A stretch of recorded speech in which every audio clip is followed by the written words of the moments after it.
Well, none of them can hide from the truth, yeah. Children have to go back to the roots, yeah. None of them can hide from the truth, yeah. Children have to go back to the roots. I'm telling you now, the truth, the truth. Telling you, yeah, the truth, the truth. You have to go back to the roots, the roots. Go to the roots, to the roots. Yeah, man, you know, this is Benjamin out of the Smiling Coast, West Africa, Gambia, representing for the one and only Abu, the big man you don't know, the Soninke warrior, the man that brings the truth, Soninke warrior, the sign of enlightenment, the Soninke warrior, the righteous and the true African. Abu, reveal the truth to them, you know, no matter how them try run from it, because none of them can hide from the truth, yeah. Yes, we have to dig back the roots, yeah. Fire!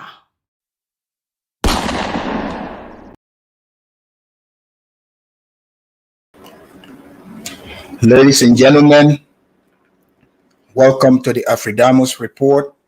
If you're new here, make sure you like and subscribe.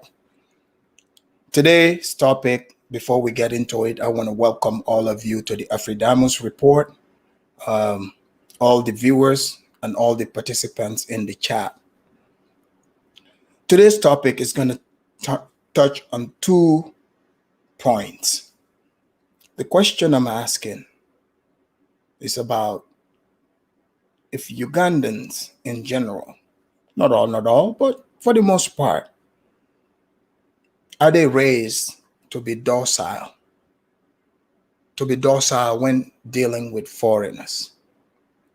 Because I've seen a lot of examples with my own eyes. Yes, people can say, oh, it's good to be nice. But you see, there's a difference between being nice and being docile. When I say docile, what do we mean by that? I'm going to get into that here today. I would show you examples of these things. And I'm also going to address hypocrisy. Hypocrisy. I'm going to address that as well. Ladies and gentlemen, give me a minute here, just a second. But before I take you into that, I'll just allow you to enjoy the Pan-African church music.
All right, that was the Pan-African church music. And, St. James, KS, everybody that's just coming in, welcome to the show. Ladies and gentlemen, if you look at my title, you're probably wondering, what is Afridamus talking about? I'm going to tell you what I'm talking about. I'm sure some of you are already aware, you've seen a video that is circulating out here in these YouTube streets where a black American goes to Uganda. So while in Uganda, we didn't know about this guy, but people came across his video that he posted himself. And this video, if you look at it, it is very disturbing. It is gruesome, to say the least. But above all, Very, very humiliating. But now, this is not the first time I have seen this type of video that circulated here on these YouTube streets. And in fact, the first time that it happened, this is about Uganda as well. It was a white American, old man, who was drunk in his hotel, smacking a grown Ugandan man up across his head, beating him up in front of the other Ugandans. And on top of that, he insulted the Uganda. He dropped the F-bomb to the whole of Uganda. But what I found fascinating, this Ugandan man that was getting his ass whooped, they didn't do anything. They didn't do anything. They just stood by. And this man did not retaliate, which I said, okay, what is going on? This is very, very weird to me. But it was the same people, the same black people in America who speaks of black power whatsoever. They made several videos talking about, oh, the white man goes to Africa because, you know, if something happens in an African country, now all of a sudden, it's not just that country, is about all the other African countries. So now I understand why they run around saying, oh, Africans are docile. And my thing is, I'm not saying, I've met many Ugandans, don't get me wrong, even here in the States. Generally nice people, you know, nice. They take the nice way too far. I even know some Ugandans here that they think they are being nice, but sometimes the white people, I'll see white or other people, they would disrespect them. But I don't know if they are oblivious to it or they just are raised that way to just go along. So today I would want people to help me with this answer because this is very, very weird. You know, these things are not natural, if you ask me, because that's not how I was raised. Where I come from, the things that we see I'm about to show you in these videos, if another man puts his hands on you, it's going to turn into a bloodbath. I have to let people know that is a fact. You cannot go to Gambia, where I come from, the things you're about to see in this video, and see that happen to someone. No, it will be a bad day. If you do it to a powerless child, he's going to go get his people. He's going to go tell his family. They will come after you. If it's another man, the moment you put your hand on him, he's going to retaliate right away. But I got to say, the videos I see coming out of Uganda, they are not pleasing to the eye. They are not pleasing to the eye. But I don't want to keep you waiting. I'm going to put up the videos so you guys can see exactly what I'm talking about. The first video is of a Caucasian man, a white American. There's something with Americans, either white or black. When they go to Uganda, they seem to want to smack, you know, Ugandan people around and put it on tape, you know, to prove that, look, I went to Africa, I beat up some Ugandans, and here is the proof. And, you know, the Ugandans are not retaliating. They are not doing anything. I mean, I'm not saying go after people, but I believe naturally if somebody puts their hands on you, you have to return the favor. But that's not what's happening in Uganda. It's not happening. I think Ugandans are taking this nice way too far. Look, I understand when you have your culture, how the culture runs amongst you. Maybe you are the people that understand that type of culture. But now when you come in contact with people that are going to take advantage of you, you have to also take that into account. So When this white American smacked this man, it was all over the internet, you know, YouTubers, mostly blacks, I would say all black Americans. We couldn't, they were giving us earful about this. Oh, you all Africans, man, how you gonna let this, white people come to Africa and smack you? You can do, man, you all Africans are docile. You guys are weak. They say all this kind of stuff to us. But I'm just looking and studying. I'm like, what is going on in Uganda? That's what I want to know. Because when the second video that would come after this one, a Ugandan man got slapped hard. Not only got slapped, he got humiliated. But this time, it was by a black American. You guys heard me. A black American traveler to Uganda. He did this to this man. He pushed it further to humiliate him. But those same YouTubers, I didn't hear them say anything. So this is why I said all this black thing is fake. Are all black people the same? Do all black people have the same culture?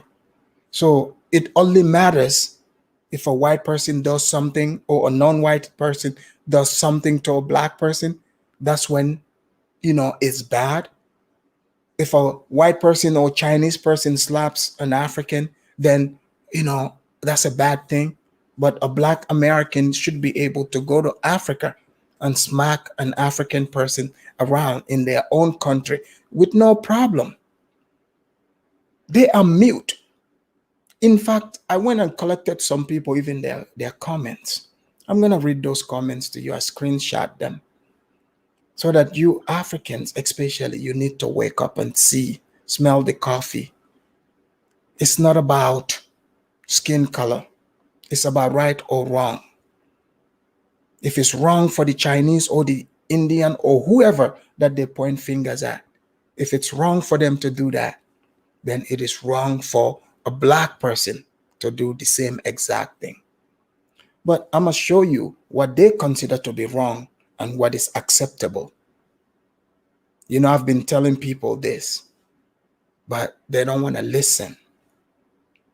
And also, I'm going to highlight some things I've heard from some of the panels that are put together.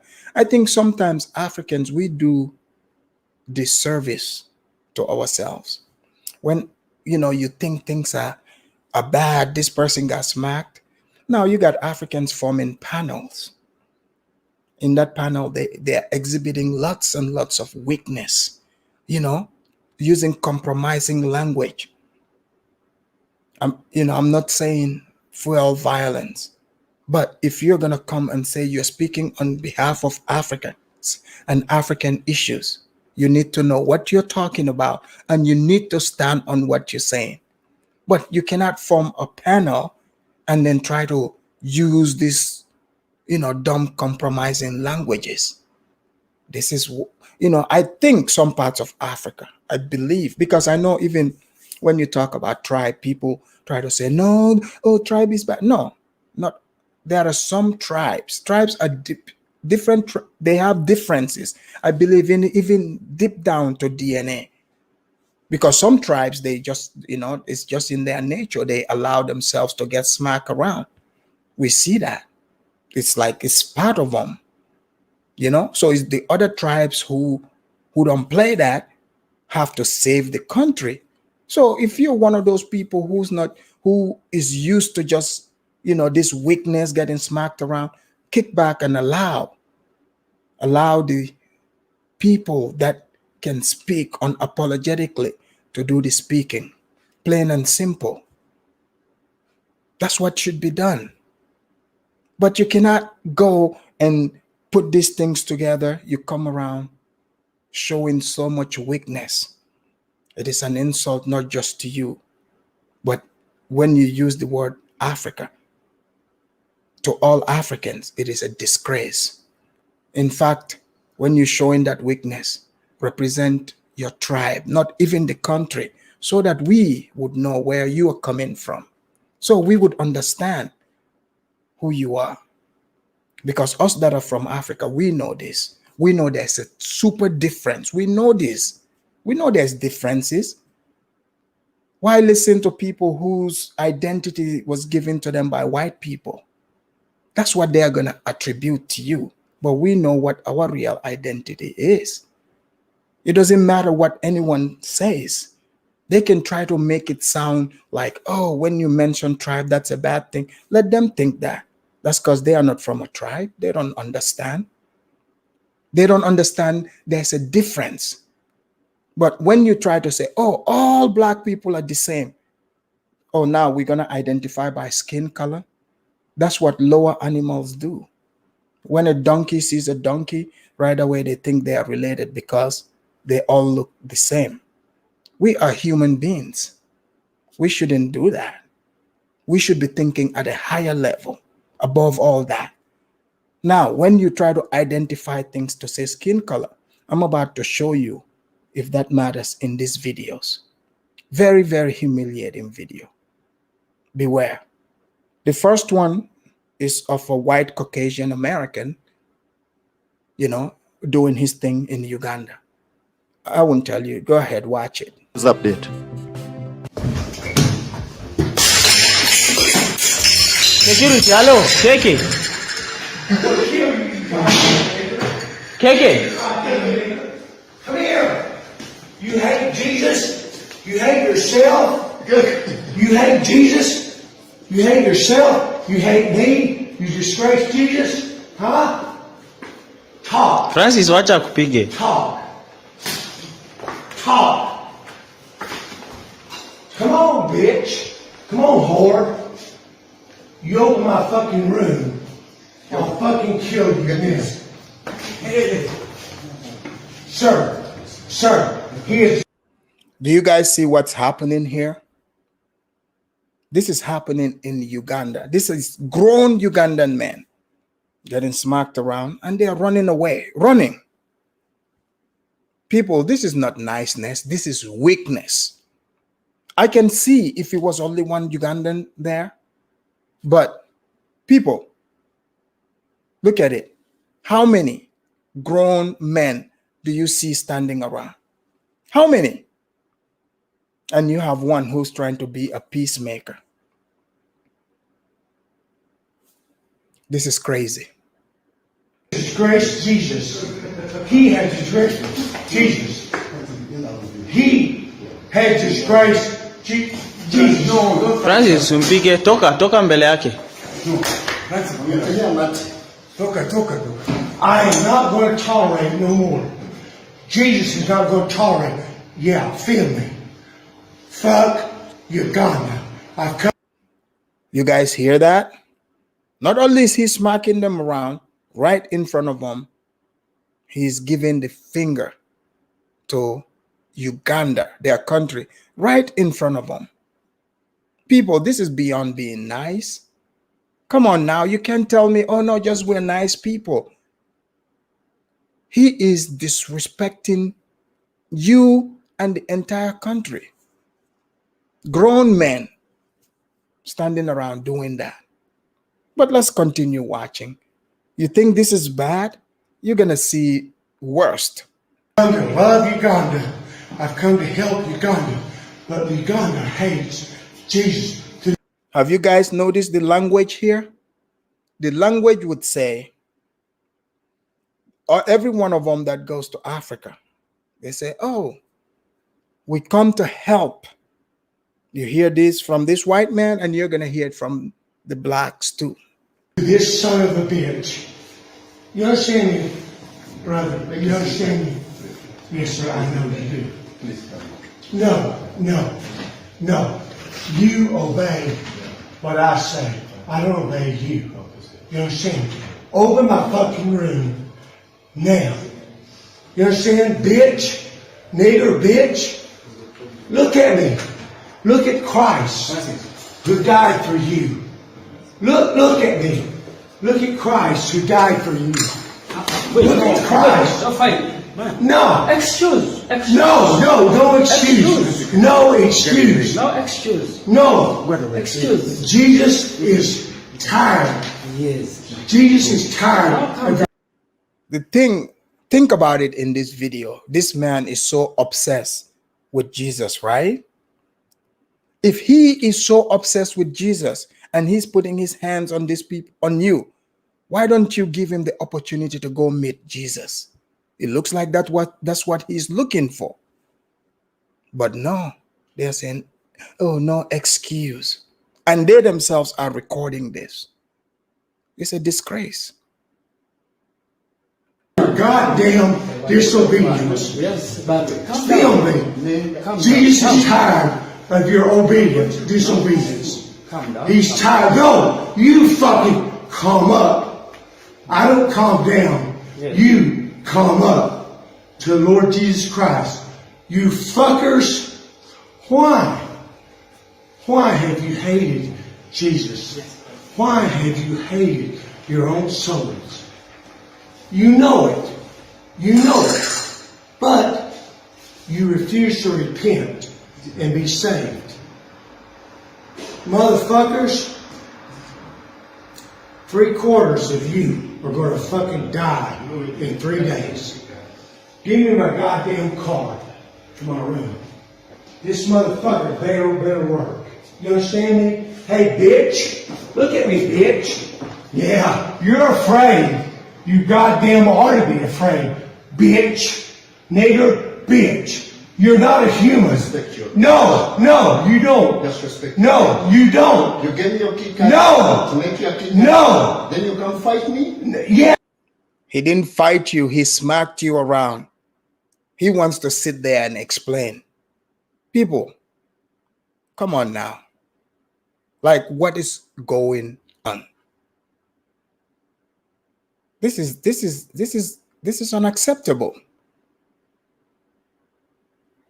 Yes, I'll fucking knock your fucking life out because Jesus is tired of son of a bitches like you. You fucking hate yourself. You hate Uganda. You hate the Lord Jesus Christ. The Lord Jesus Christ is coming upon you with sword and fire. You fucking repent or you fucking die. This motherfucker better work. This motherfucker better work. Hey, you better get all this, all right? In the name of Jesus Christ, Uganda has come under our condemnation because they have hated themselves, they have hated their fellow man, they have hated the Lord Jesus Christ. You fucking record that, bitch.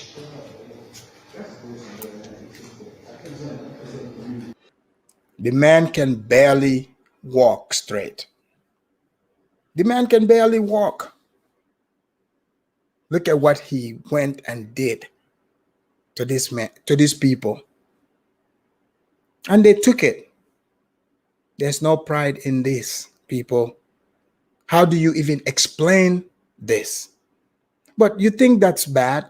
Now let's see what else, happens to, in a completely different situation, different scenarios, but the same results. The same results.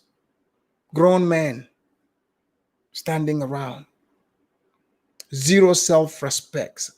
Zero self-dignity. You just allow people to smack you around. I don't know what type of culture this is, but this is not the culture that I know. Because where I come from, I can assure you it wouldn't have gone this way. This is not how it would have went. I can guarantee that 100%. Do you have any African news tips? Let us know in the comments below. Thanks for watching, and please subscribe to get the latest African news.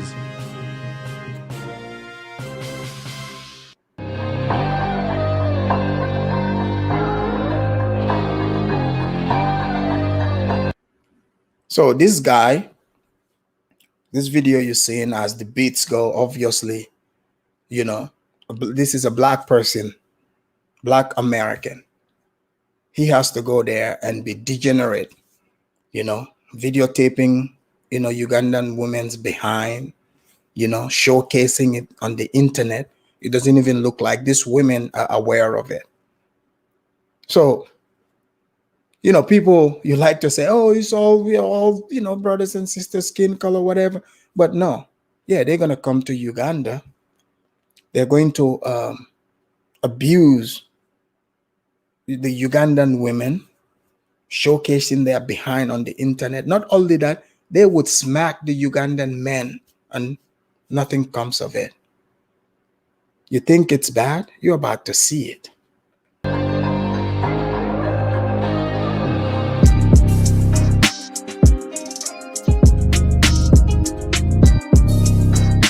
So this guy, his name is Romy Peso.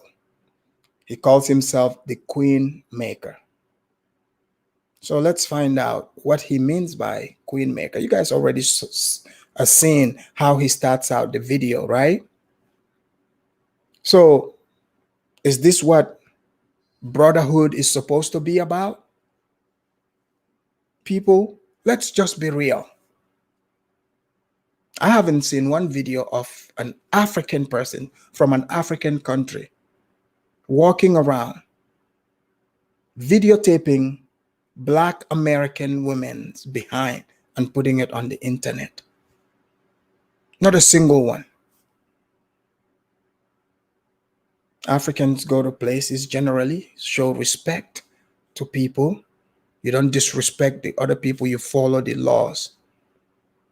But look at how people that are calling, they're deceiving you, saying, oh, well, we're same, because we're the same skin color, but is the values the same? Is the values the same? Look at what is happening, people. I'll let you see for yourself.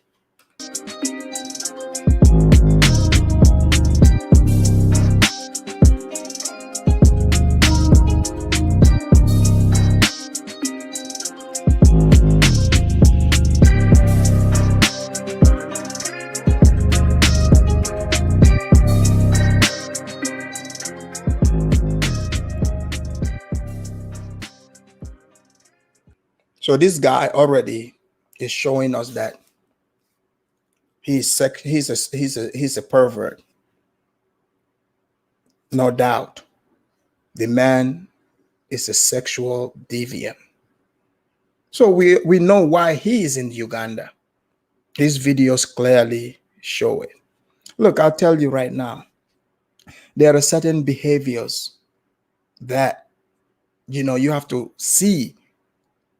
You know, some cultures, they accept those type of behaviors, but that doesn't mean that needs to be imported into your culture. Of course, Ugandans are going to do what they want. But if us as Gambians, we ever see videos like this, somebody going around taking videos of Gambian women's bottom and putting it on the internet, I can assure you it's not going to go well. And many, many other countries in West Africa and East, I guess. But somehow, it seems to be acceptable with Uganda. Because I've heard some people, they were talking about, oh, what about, oh, Gambia, they do sex tourism. You are confused. You don't understand what you're talking about. Maybe you should go to the country yourself and see what is happening. You're not going to see no actual Gambian women or whatever some of you say, children, seeing them being paraded for sexual deviancy. That's not what's happening. In fact, I did research. I have videos. I will play them to you. You will see where those people come from. You will know that Gambian values are higher than that. Yeah, we might not be wealthy, but we put values above material and wealth, just so you know. But these women are innocent, to be honest. They don't know that this pervert is filming them and putting them online. Pretty disgusting, right? But you have to ask yourself, why was he so comfortable to do this? Where did he learn this from? Is it because the culture he came from, this is the type of things they value? It's not a big problem to do that. It's crazy.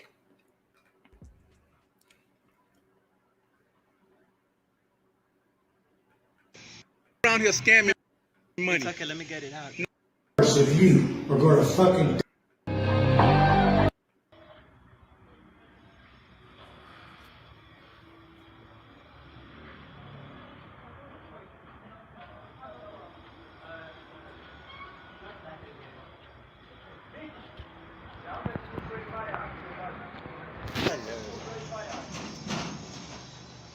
How you doing? Very well. How are you? Just fine. Where's my fucking money? Your money. Yes. For...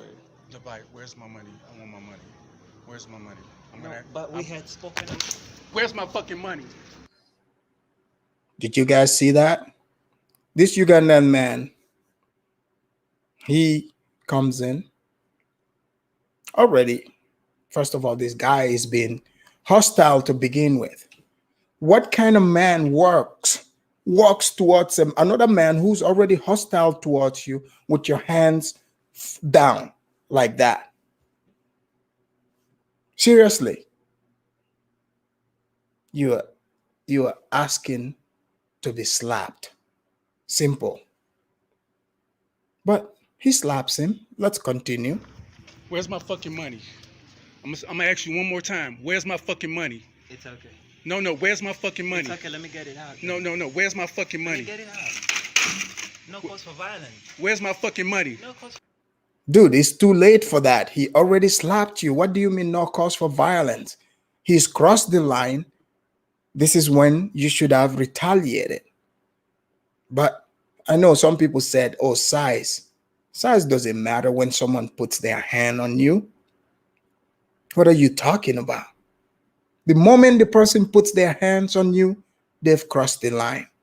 I don't care who they are. I don't care how big they are, how strong they are. They've crossed that line, plain and simple. So I don't know what is going on in Uganda. You guys see this, right? I showed you the previous video.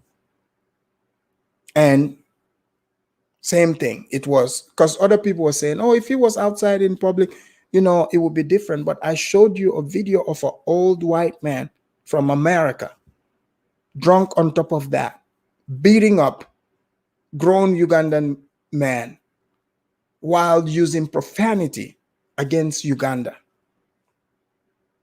Nothing happened. None of them did anything. In fact, they gave him what he wants. So now the guy is here, one-on-one with this guy. The guy puts his hand on him,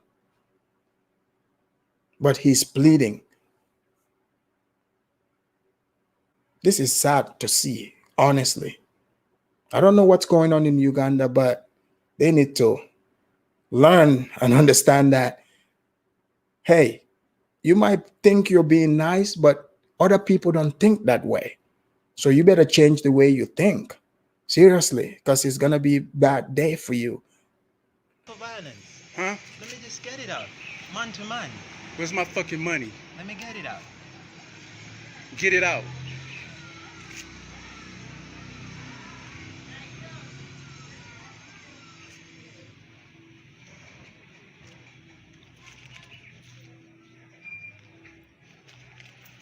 I want all my motherfucking money. I want all of it. I want all of it. I want all my fucking...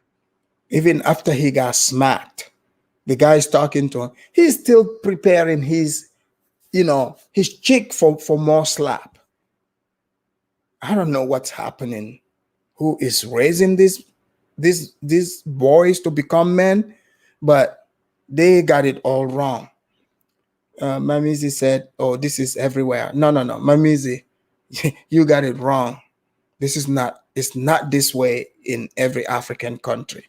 It might be this way in your country, but it's not this way everywhere. That I can assure you. money because I'm tired. I gave your motherfucking ass. That's why I slapped the shit out of your ass. I'm tired of you. I told your ass to fucking bring me a fucking new bike or bring me my money. I don't know who the fuck you think you are. No, I don't no. I'm not talking. I don't know who the fuck you think you are. I don't know who the fuck you think you are, but you need to stop doing this to Americans. You think you can fucking fuck over foreign? See, those of them that tell you, oh, we all black, we all this. See, he quickly differentiated himself, right?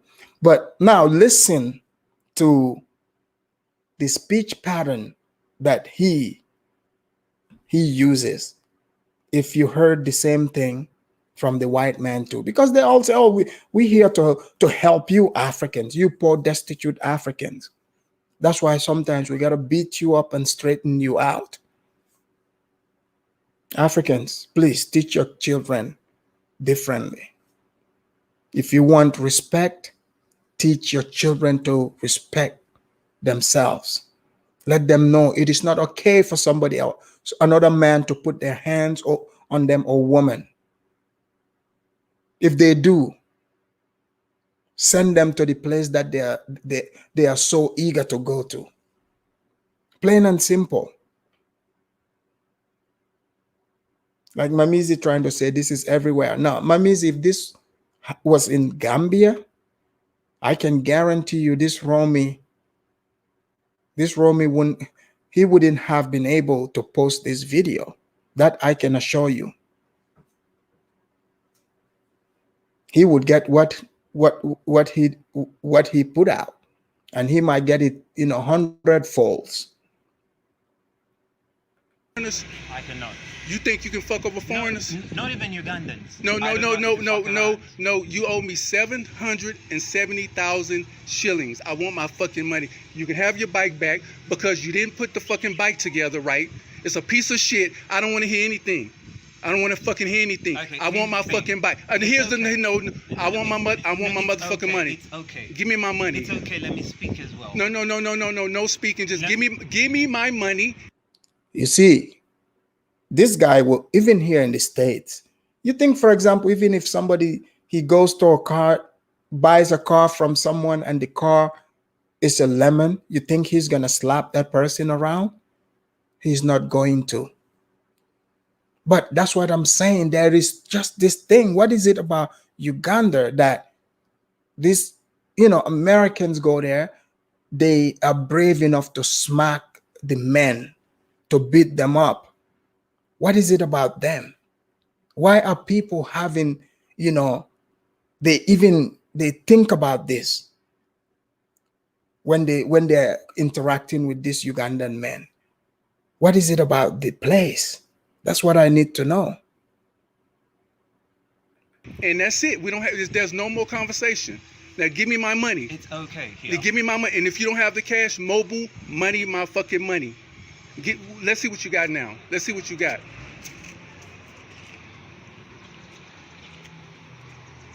That's 150.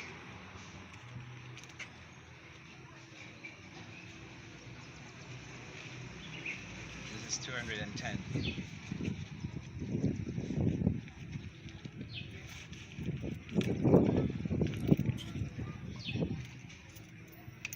Mobile, you owe me another 500,000. Mobile mail me my motherfucking money. It's okay. We're speaking man to man. No, it's no man to man. I want the money. Yeah. Mr. Ugandan man, there's no more man to man. You've lost your manhood the moment this man slapped you and you didn't do anything. How are you going to go back to him and tell him, let's talk man to man? You've lost every respect.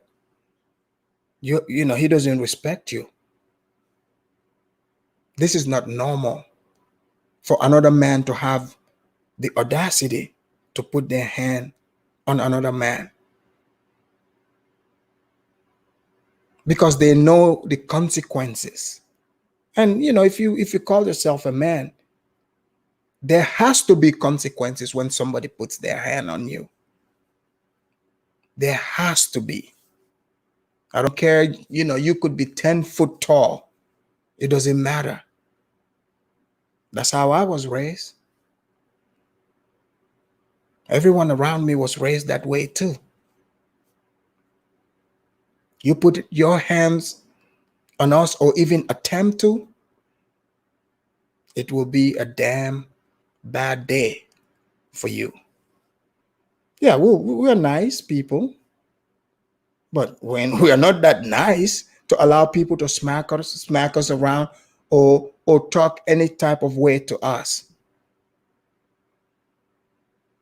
But the humiliation continues. But this is supposed to be all black brothers, right? They're all the same skin color. But what the white man did, that will be considered evil in the eyes of these pro-blacks and the other black people, because they were talking about it. But none of them are talking about this. In fact, they're trying to defend it. I'll read some comments for you here in a minute. Yes, it is okay. It is okay. See, I'm not going to complain about slapping me. I deserve it. Fully deserve it. Here's the thing. We spoke over the phone. I don't want to hear none of that shit, or I'm going to slap. Do you guys hear this? This man said he deserved to get slapped by another man. Literally. So if people themselves are saying they deserve to get slapped, why wouldn't people slap them?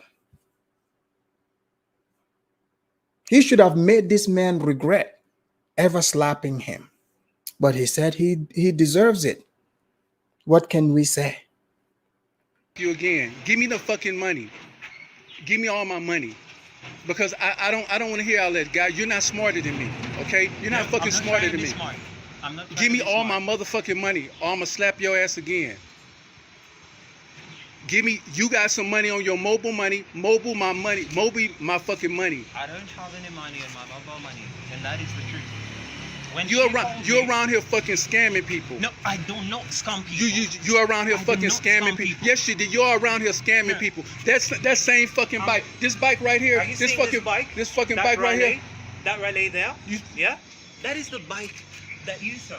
This one here. This right here. This one. Yeah? Let me tell you something. Give me that money. Give me the money. Give me the money. This bike. It's not even a fucking new bike. No, it isn't. It's not even a fucking It new bike. isn't. This is brand new. That is not brand new. How much did he charge you for this? How much did he charge you for this?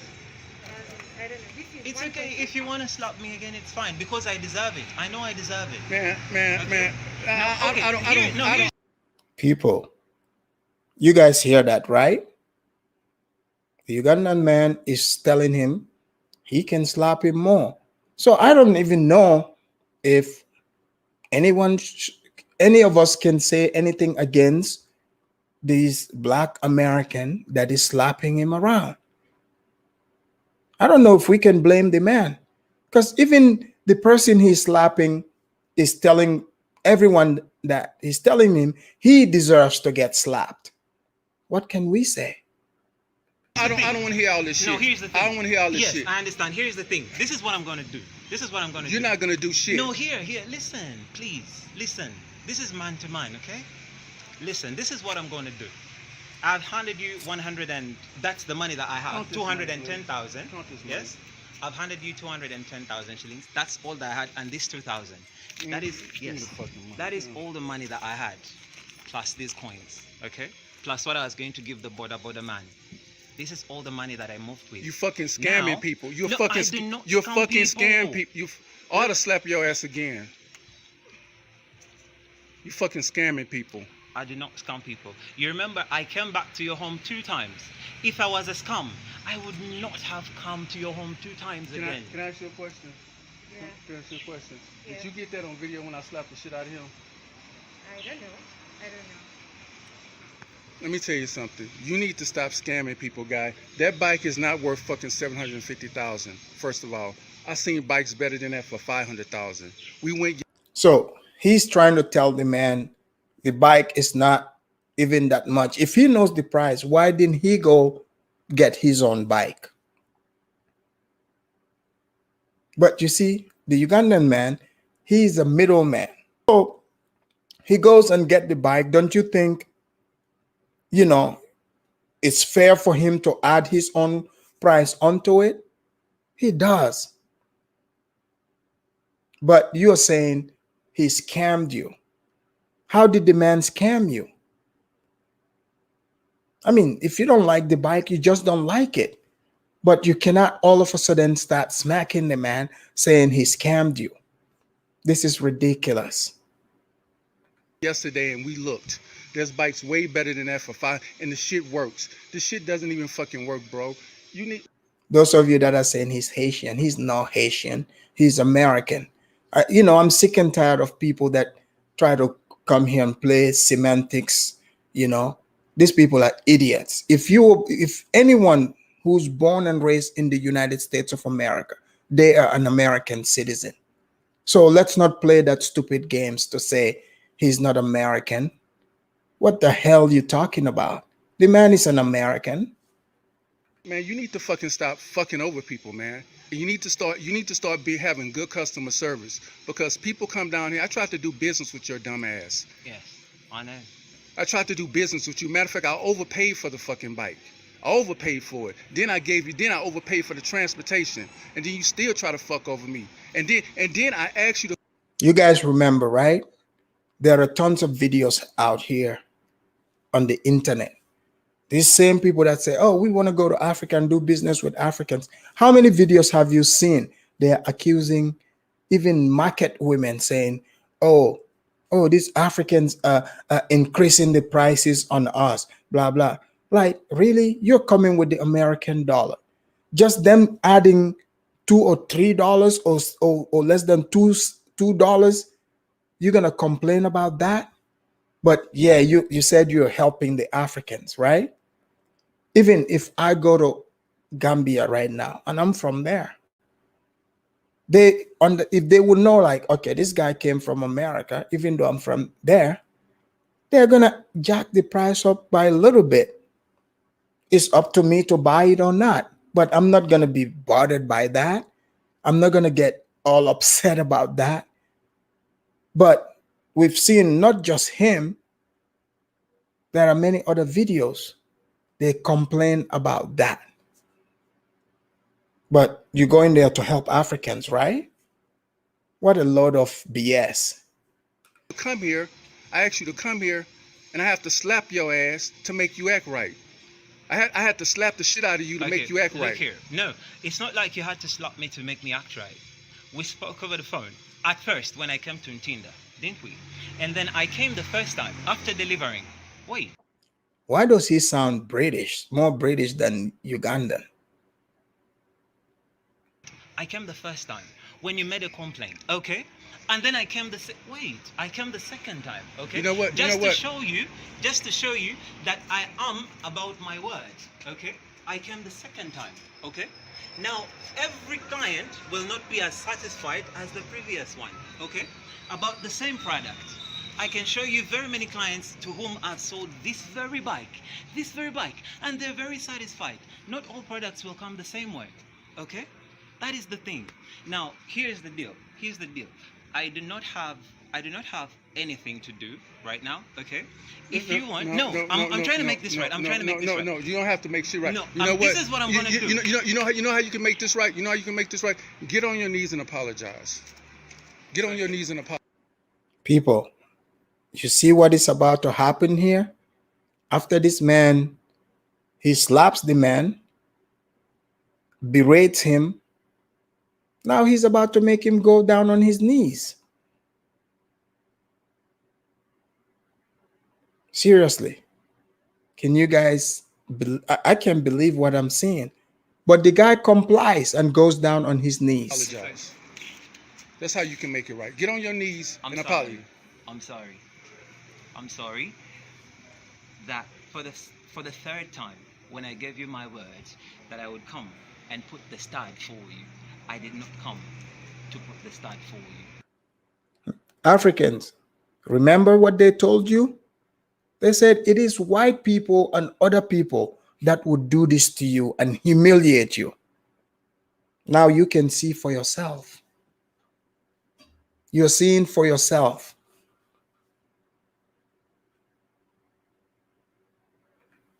And I'm very genuinely, not because I have to apologize, but I'm genuinely. No, motherfucker. sorry. You have to apologize. No, I'm saying that. Yeah, No, motherfucker. You have like, to apologize. I am apologizing from the bottom of my heart, not just for just. I'm apologizing from the bottom of my heart because you are a person who would have had the potential to give me another client if you were happy, if you had been happy. Okay. Let me tell you something, Brian. You know, when Americans come over here, man, when Americans come to Africa, we try to do business with you guys because you guys look like us. And we Yeah, you try to do business by filming Ugandan women's bottoms. By you buying, one bike, you're doing business, right? This is the most ridiculous thing that I hear around on this internet. But you have silly Africans who come and talk about, people are investing. The people that are investing are not on the internet talking about it. But look at how this man is humiliating another man. But I bet you he would say, I'm doing it. The same logic. We're doing business with you people because you look like us. Oh, did you slap him also because he looked like you? Is that what this is? People, you need to wake up, man. For real. Don't get caught up in all these silly talks. People that are genuine, you will know. You will know. This is a damn disgrace. If anyone doesn't think so, there's something wrong with you. want to help you guys. But a lot of you guys come over here and y'all try to take advantage of us. Y'all try to overcharge us. Y'all give us shabby shit, inferior products, etc., etc. And we try to do business with you. And it's a shame that I had to trick you to come over here and then... You hear that? He tricked him to come over, which in America, that's a crime. False imprisonment, because he's holding him against his will. Assault, false imprisonment. I mean, this guy is committed in this one stance. He's committed, huge felonies against this man.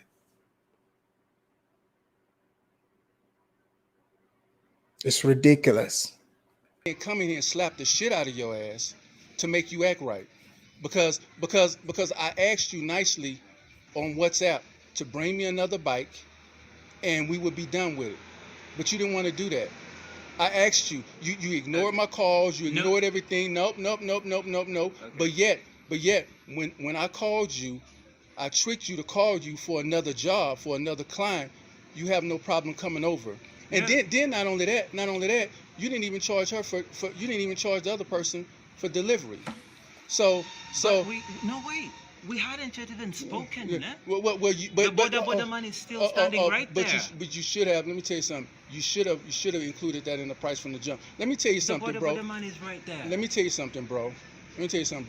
Don't ever, because I was nice to you. Yes, you were nice to me. I could have beat the shit out of you, but I'm not.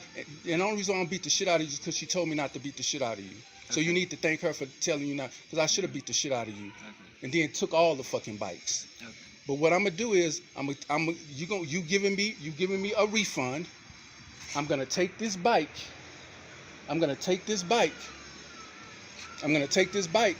And I want all my money back. This is okay. I'm just suggesting. No. I'm not suggesting anything. Please hear me out. Please. No. Please. This Ugandan man is beyond weak. He has a jello spine. Seriously.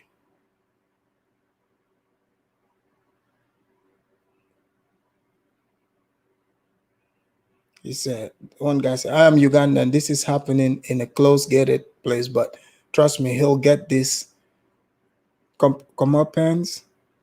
That kneeling guy has a British accent. The American has to tread carefully. No, Hear me no, out. no. We're doing my deal. Look here. We're doing my no, deal. It's okay. You're recording. It's okay. No, no. I don't want It's to hear none okay. of that shit. Stop talking, bro. Look Before I here. slap you again. Okay. Stop talking. I'm Please, sorry. please stop talking. I'm Like I genuinely- said once before, here. you're gonna take this bike. You're gonna take this bike back. I'm genuinely. I'm gonna keep that back, and then I got your money. And when you bring me my money back, you can have this bike back. Wait up. And I want my money back. Wait. I can find you, dude. No, it's okay. No, you don't even need to even look for me or anything because I know your home. See, we made business once. Okay. I can. So he's accusing the man on his knees. He's accusing the man that the man scammed him.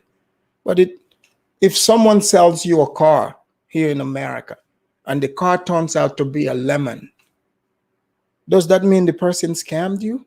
The car is just bad. You can try to fix it. You're not going to go slap the man. In fact, you're not even entitled to any money.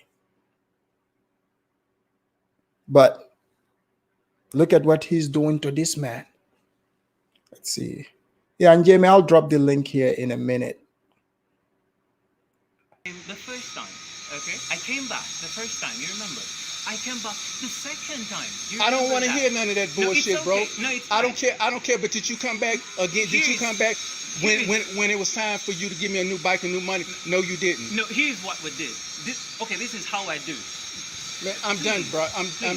I'm done. I just wanna make my case. I just wanna make my case. You know what? Make your case. Make your case. Okay. Make your case. Okay. Make your. People, I've had enough. I can't take it anymore. But I'm gonna drop the link here, people, in a minute. Just give me a moment. Let me read to you, because African Reacts, he's in the chat here. He made a video about this, and believe it or not, so go black to Africa. Go black to Africa. Let me read his comment to you guys. The guy that talks about how wicked white people and other people are. Let me read his comment to you. What he said. He says scamming is wrong and violence is wrong on both, but both hopefully learn that scamming brings forth violence. Did you guys get what I just read? Go black to Africa. The man that runs around Africa and telling Africans that he's the same as Africans, right? Listen to his comment when this man did this to an African, what his response is. He said, scamming is wrong and violence is wrong, but both hopefully learn that scamming brings forth violence and trust brings forth scamming. 77,000 is a lot of money to some. $225. I'd be pissed as well. So this is why those of you Africans that are making videos, panels talking about giving, throwing people's names, say, oh, if you was go black, this is not gonna happen. Africans, you guys need to open your eyes. Stop being naive. You're disgracing yourself. So Go Black would tell you to hate white people and other people. But when a humiliating thing like this is being done by a black American like him to another African, you guys heard what his response is, right? Let me put this link down here, people. Hit the link. Let's make it quick and sweet, because I want everyone to have the opportunity to say what they think about this. The link is there. Let's see if Supergirl, if you can, pin that up there. I'm not sure, but people, the link is in. Hit that link. Come here and talk about what you think. Is it just the culture in Uganda that promotes this? Oh, it's just weakness. I don't know. I don't know what to think of it.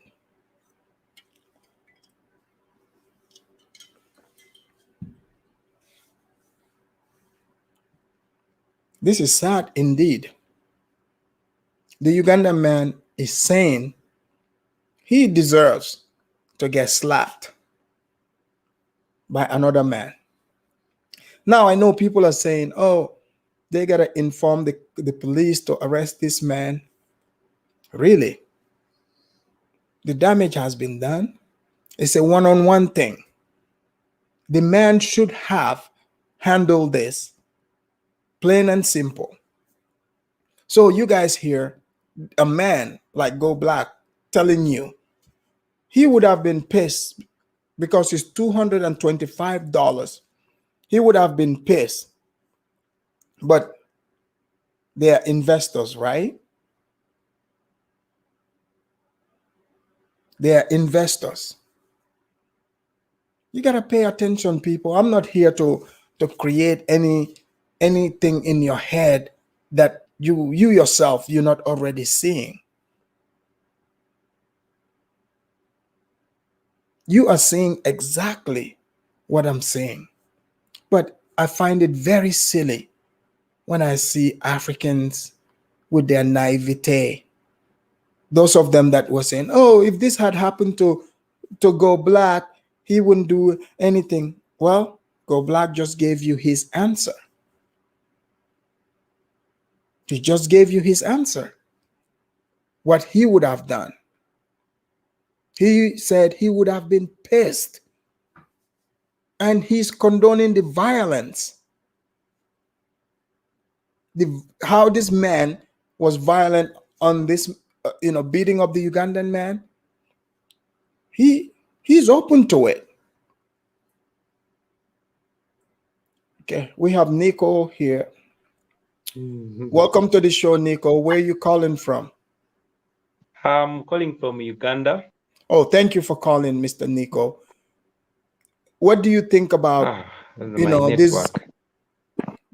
What do you think about the video that we are talking about here? Oh, my network is going to be off and on. That's why I never wanted to call in. You're doing fine right now. Okay. What is happening now? It is so sad, but I know we Ugandans, we are so soft. We want to respect people who come into our country, but those people who come in do a lot of stuff, and we keep quiet because even the government is useless most of the time. So the government is, I think these people pay the police, pay the government. So the law cannot be against them if, in case you want to report them to the law. Right. Yeah, and what is the sad thing is these people who come in, they're doing a lot of stuff behind. They're doing sex trafficking. They're doing a lot of side works, but we just keep quiet, So what is happening now? Okay, actually, when I saw the video, I wanted to cry because this is so sad. We are treated like pigs. We are treated like pigs in our own country. But we respect these people who come in. Why don't they respect us? That is a question I want to ask. Nico, the problem is, I'll tell you right now, the respect that you guys have for these people, they see that as weakness. I'm telling you, as somebody from America, the American mindset, you have to make them respect you. That's the only thing they understand. When you respect them and show them all that, they see you as weak. Do you think this man would have never slapped somebody here in America like that?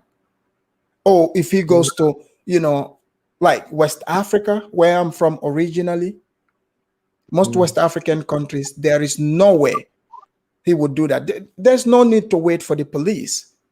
It's just given. No man can put their hands on another man. So are you telling me if this man retaliate, the police would arrest the Ugandan? Yeah, actually, that is right. If you try to defend yourself or you fight, the police is going to come in and you're going to be in problem because they know these people come in, I think they call them investors. So they gain a lot from them. Even if he's taken to the police, he won't even spend there like hours. He will be set free. That this is sad. That is a disgrace. That Yeah.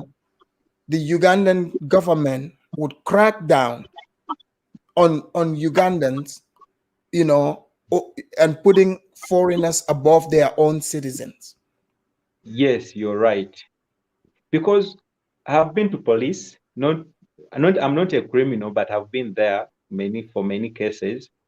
And a foreigner is treated like like a native. Then the native is treated like a foreigner. You Why get? is that? Because they are going to be paid. A native doesn't have enough money to pay the police or the government.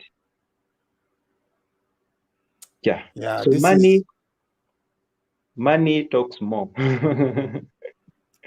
yeah, but what about dignity? Don't the police have dignity as to make sure people respect Ugandans?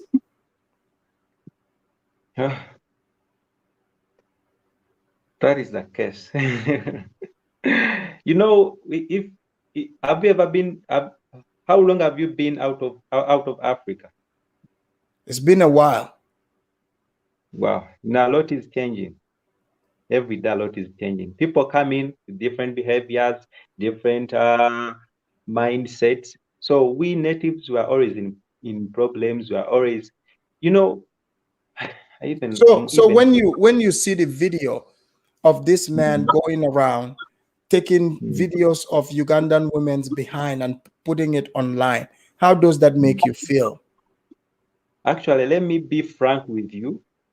We have a guy from America called O'Shea. I think Yeah. you know that. Yeah. I know Oshe. Yeah, he has two. Actually, I think he has more than 3 channels or 2 channels. There's one where he does sex trafficking. He tells the other people from other countries that our girls are cheap. You buy them $20, you sleep on them. You can have any girl you want in Uganda if you have money because they are cheap. So he's selling our girls where he came from or to his friends so cheaply. Wow. Yeah, and people don't know that this is happening because he shares the link. I think he makes the video and then shares the link to those people who are always on the channel. But if you don't know the channel, you cannot know what is taking place. That's but Yes. but what's the thing with Uganda? Like, okay, in Uganda, is it a crime for people to do this, or you're just free to do it? Actually, it's a crime, but as I told you, even our policemen are poor. They want money. They want to feed their families. At times, you feel sorry for them.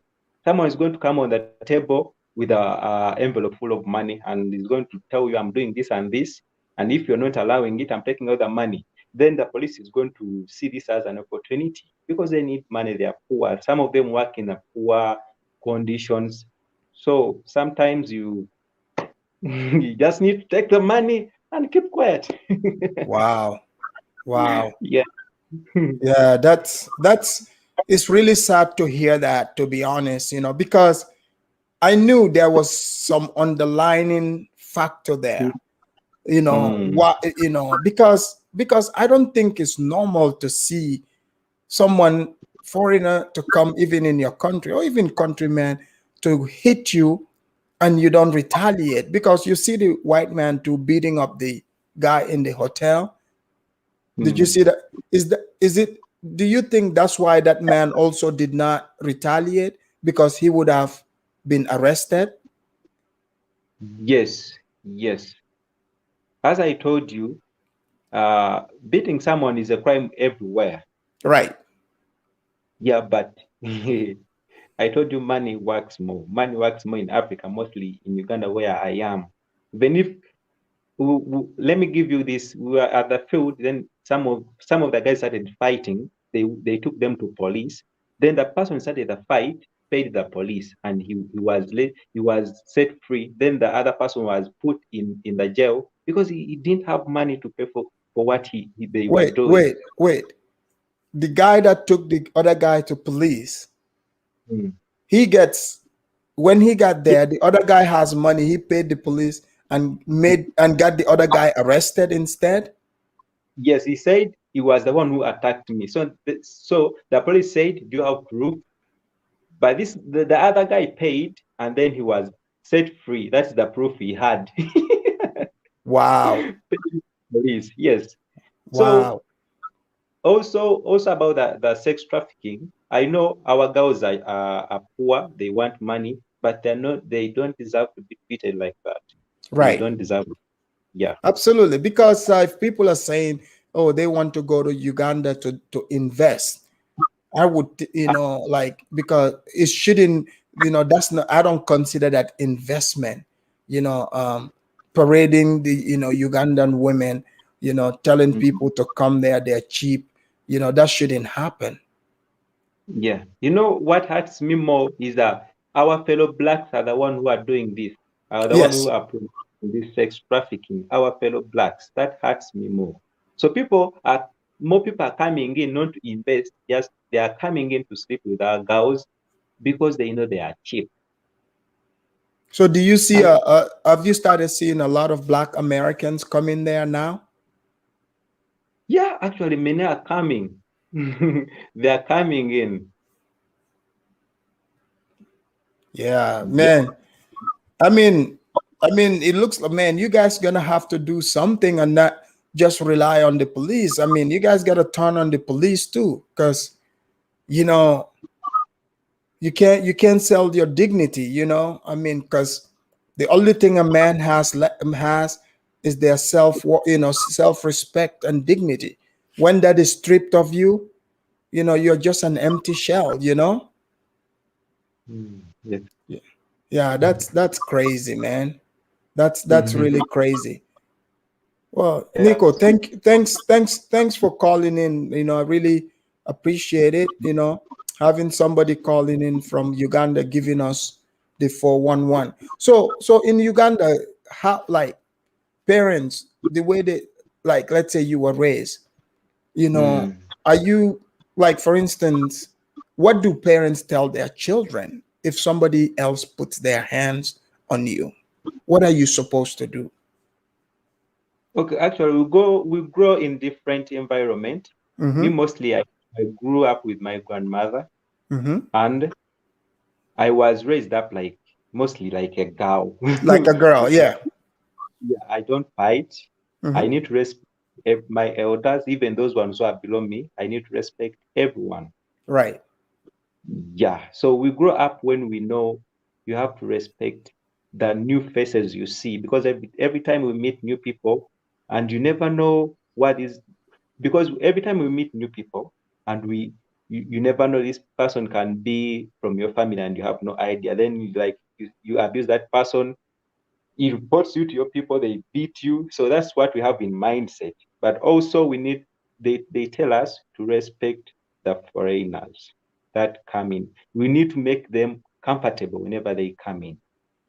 Yeah, but it's like there's a thin line between respect and showing weakness, because see, especially dealing with people from America. America here is the culture is aggressive. I don't know if you guys know this. Yes, yes. Yeah, it's very, when you, any little sign of weakness you show, they would Mm. take advantage of you, just like this Romy guy doing to this guy. Yes. Actually, our government protects more of the foreigners than the natives, than the locals. I think that is also in other African countries. Those people are much protected than us. Even me, I don't know why, but that's how it is. Yeah, that's Hmm. that's sad to hear. That's sad to hear. Well, Nico, Yeah. thanks for calling in, and you can call in anytime. Yeah, I'll be calling in. I was worried about my network because it is always on and off, Yeah, but I'm lucky it's on. Hmm. yeah, it's doing good. But Thank you. you're welcome, my brother. Thank you All so right. much. Thank you. Ladies and gentlemen, that was Nico calling all the way from Uganda. You guys heard him, right? So pretty much, so if you're Ugandan, it sounds like the government, the Ugandan government itself is against the people. So since the Ugandan government is that way, now what about us that is out here? We're seeing this. We should be able to help the Ugandan people and expose this type of behaviors, because these people that are coming from the Western world here, we all live together here in the Western world. We should be the ones showing these videos and calling them out, because what they are not doing in America, why should they go do it in another country? Because you guys do realize also, when you're an American, you leave America and you go to another country, if an American commits a crime there outside of America and you report it to the American embassy, that person could face charges here in America. Did you guys know this? Anything that is a felony, if you commit it outside of America, you can still be charged for it. Because you guys saw the white man, right? Who did that? He got arrested. Just so you guys know. Yeah. We have Amilcar. Amilcar, welcome to the show. Good evening. Can you hear me? Yes, I can hear you. And Amilcar, you're calling from the Netherlands, right? Yes, I'm in the Netherlands.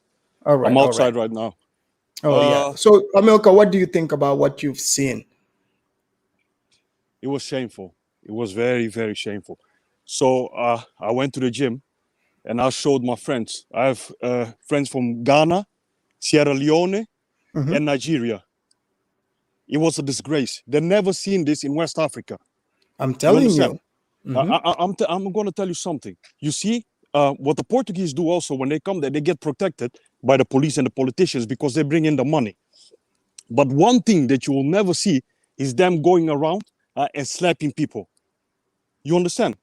Right. You know the tribes that we have, Balantas, Mandinga, Oh, yeah. Tetel. Oh, yeah. They'll get killed right away. Right. You understand? know. Yep. So I don't understand what that woman, Mamise, is saying. You see this European mindset, when these African women come to Europe, the way that they think is completely different. It's a European mindset. I'm in the Right. Netherlands. You have a lot of women from Ghana, from Guinea-Bissau, from Cape Verde. They think like a white woman completely. But my friends from Nigeria, Congo, Senegal, all over the place, they've never been dominated by a woman yet. I haven't seen it. This is crazy. I've never seen shit like this before in my life. It's Slapping around like it's ridiculous. I'm You know, this is why I said maybe, we look at, is it a tribal thing too? Because you just mentioned few tribes here, and they're in Gambia too. The Yes. Balanta, Papel, Manjak. Yes, Manjak, No. yeah, Mandinka. Yeah, you're not gonna do this in West African countries. Yeah, I want Mamise to come and show us clips of Ghanaians, West Africans getting slapped like this. She's been in 6 countries, she said. Mozambique, I never seen shit like this before. Never in my life. Even during the colonial times, I was talking to my father and he said, listen, never. We used to fight them on the streets also. You see, I don't this European mindset, this black American mindset that are taken to Africa, but believe me, it's gonna end up very bad. I'm telling So you. what do you think about, because before the first clip that I've shown, we've seen YouTubers made videos talking about, the white man goes to Africa and beat up, African, and they made videos about it. But now, now that it's the Black American, you've heard me read Go Black's response to this, right? A pastor, by the way. Yeah. But do you see how the response has been? No, nobody is talking about this. Isn't that funny to you? Of course, it's funny. And I've been to several YouTube channels, and I've seen them. I took print screens also. I've seen them because I'm gonna try to make a video about them. I know exactly. Is your usual suspects, huh? They've been in your chat also. You see, I'm telling you, I'm telling you, Freedoms, I'm disgusted. I don't know What do you think? What do you think about what the Ugandan man Nico said about their government and the police being against them? It's economics. It's true what he said. It's economics. That the same thing happens in Guinea-Bissau as well. But what I'm saying is this thing of taking men's manhood, slapping them on the streets. I've never seen that before. I know in Guinea-Bissau often when you have a conflict between a Portuguese guy and an African guy, a lot of the times they both of them go to the police department. Both are set free, even when the Portuguese is wrong, because he has the money to pay the officials, the police and the government. He gets away with it. That's true. But what I'm saying, this slapping people, abusing people on the streets, I've never seen that before. And like I told you, I go often to Guinea-Bissau. I've never seen that. I've been to Senegal. I've been to Cote d'Ivoire. I've been to these countries. I've never seen it. I've never seen it. Yeah, that's the thing. Like I have my thing is I've never seen this, to be quite honest. And that's why I'm like, because before I hear the blacks, they come online talking about, oh, Africans are docile, blah blah blah. I just laugh about it because I know, like, if you said docile, come to Africa, oh, do something against an African person, as far as I thought. But obviously I'm wrong, because maybe I'm judging it off of the coast where I came from. Okay? Because I've lived in Sierra Leone, I've lived in Gambia, I've been to Senegal, I've interacted with people from Guinea-Bissau. There's plenty of them in Gambia, Conakry, all the same people, Faso, you name it, same thing, but they're not about to put up with, like, nobody's coming there to slap anyone. That's for sure. That's for sure. 100%. Yeah, people are not, they're not going to put up with that. The police can bring the whole squadron, but, it's not going to go well. That's a fact. That's true. And what Nico said also, even, see, I don't want to shit on Nico, but that the way he was talking, and right. I'm sorry, brother, but you can already see that he's not, and he said it himself. He was brought up soft. As you understand. That's what he said. Yeah. So yeah, man. Afrikaans, I don't know what to tell you, man. This shit is crazy. Yeah, it's all good. Crazy. Well, thanks for calling in. I'm gonna bring in other callers too. Yeah, thanks for having me, Afrikaans. No problem. Thank you.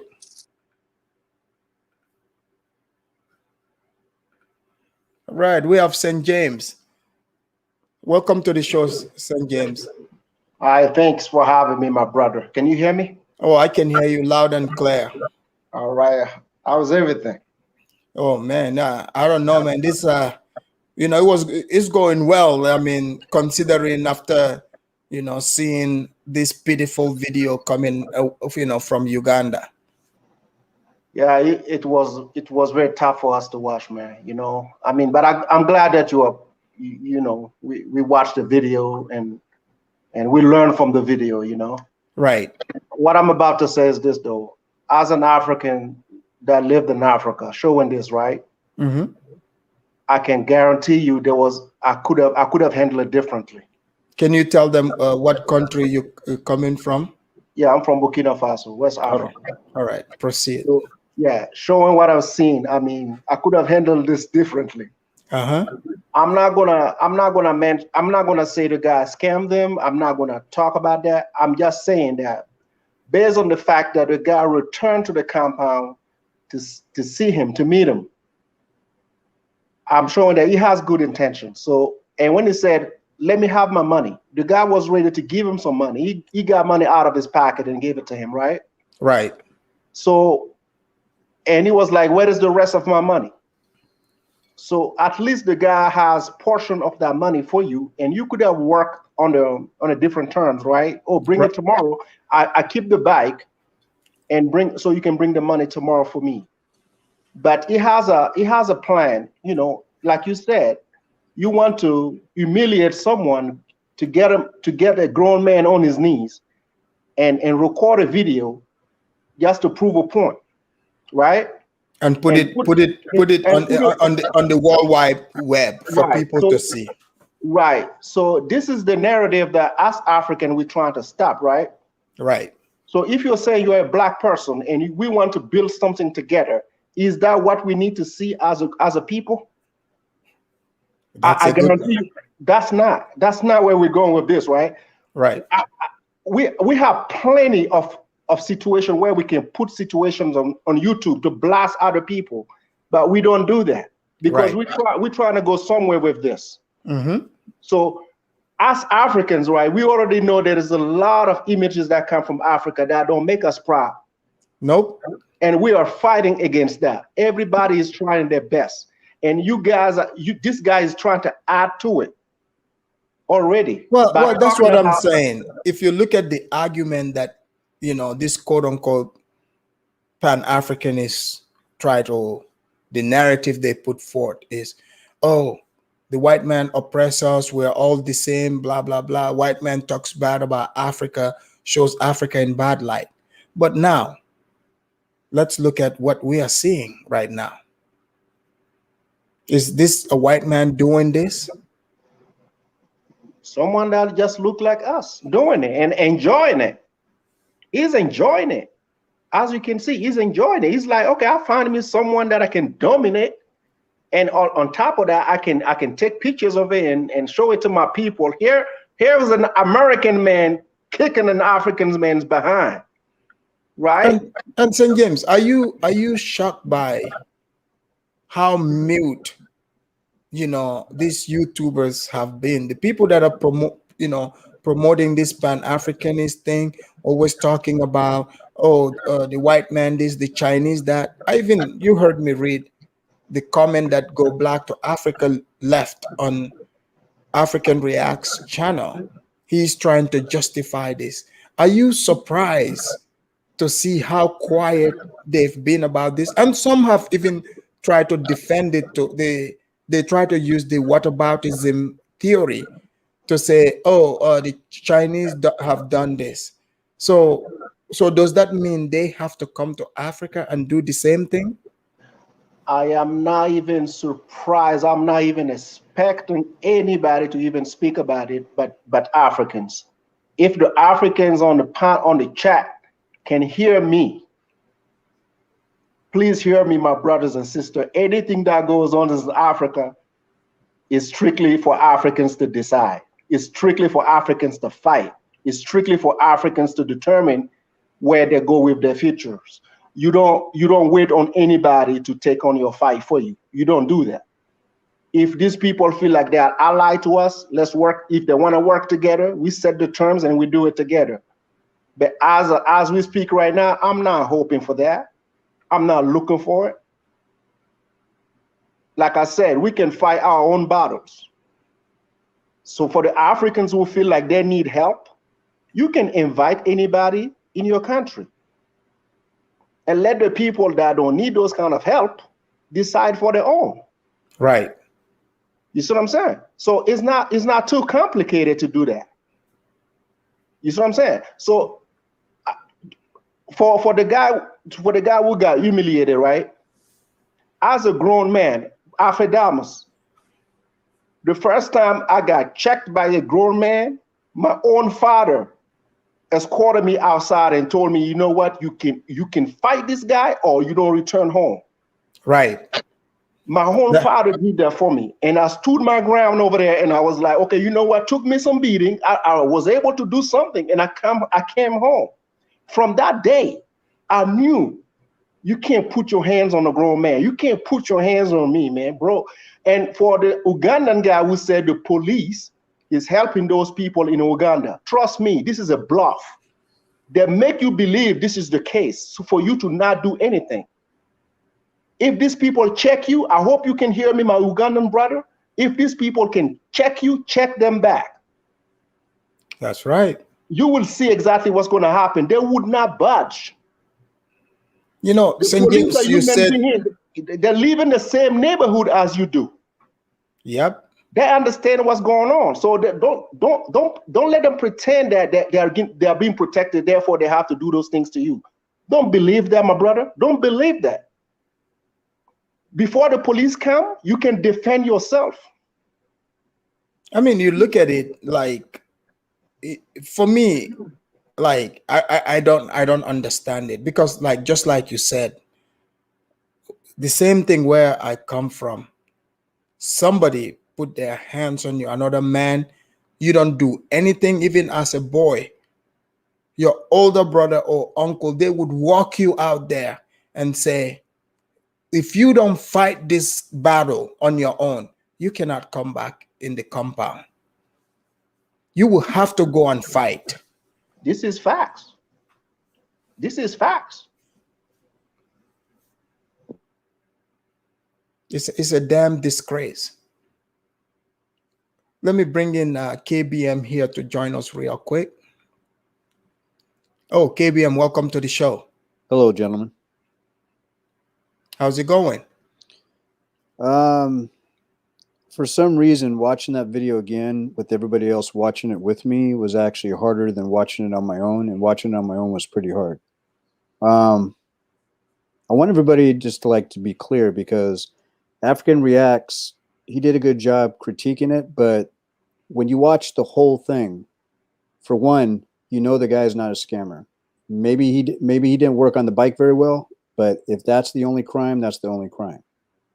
Because Rami, okay, we all look at the assault as the crime, right?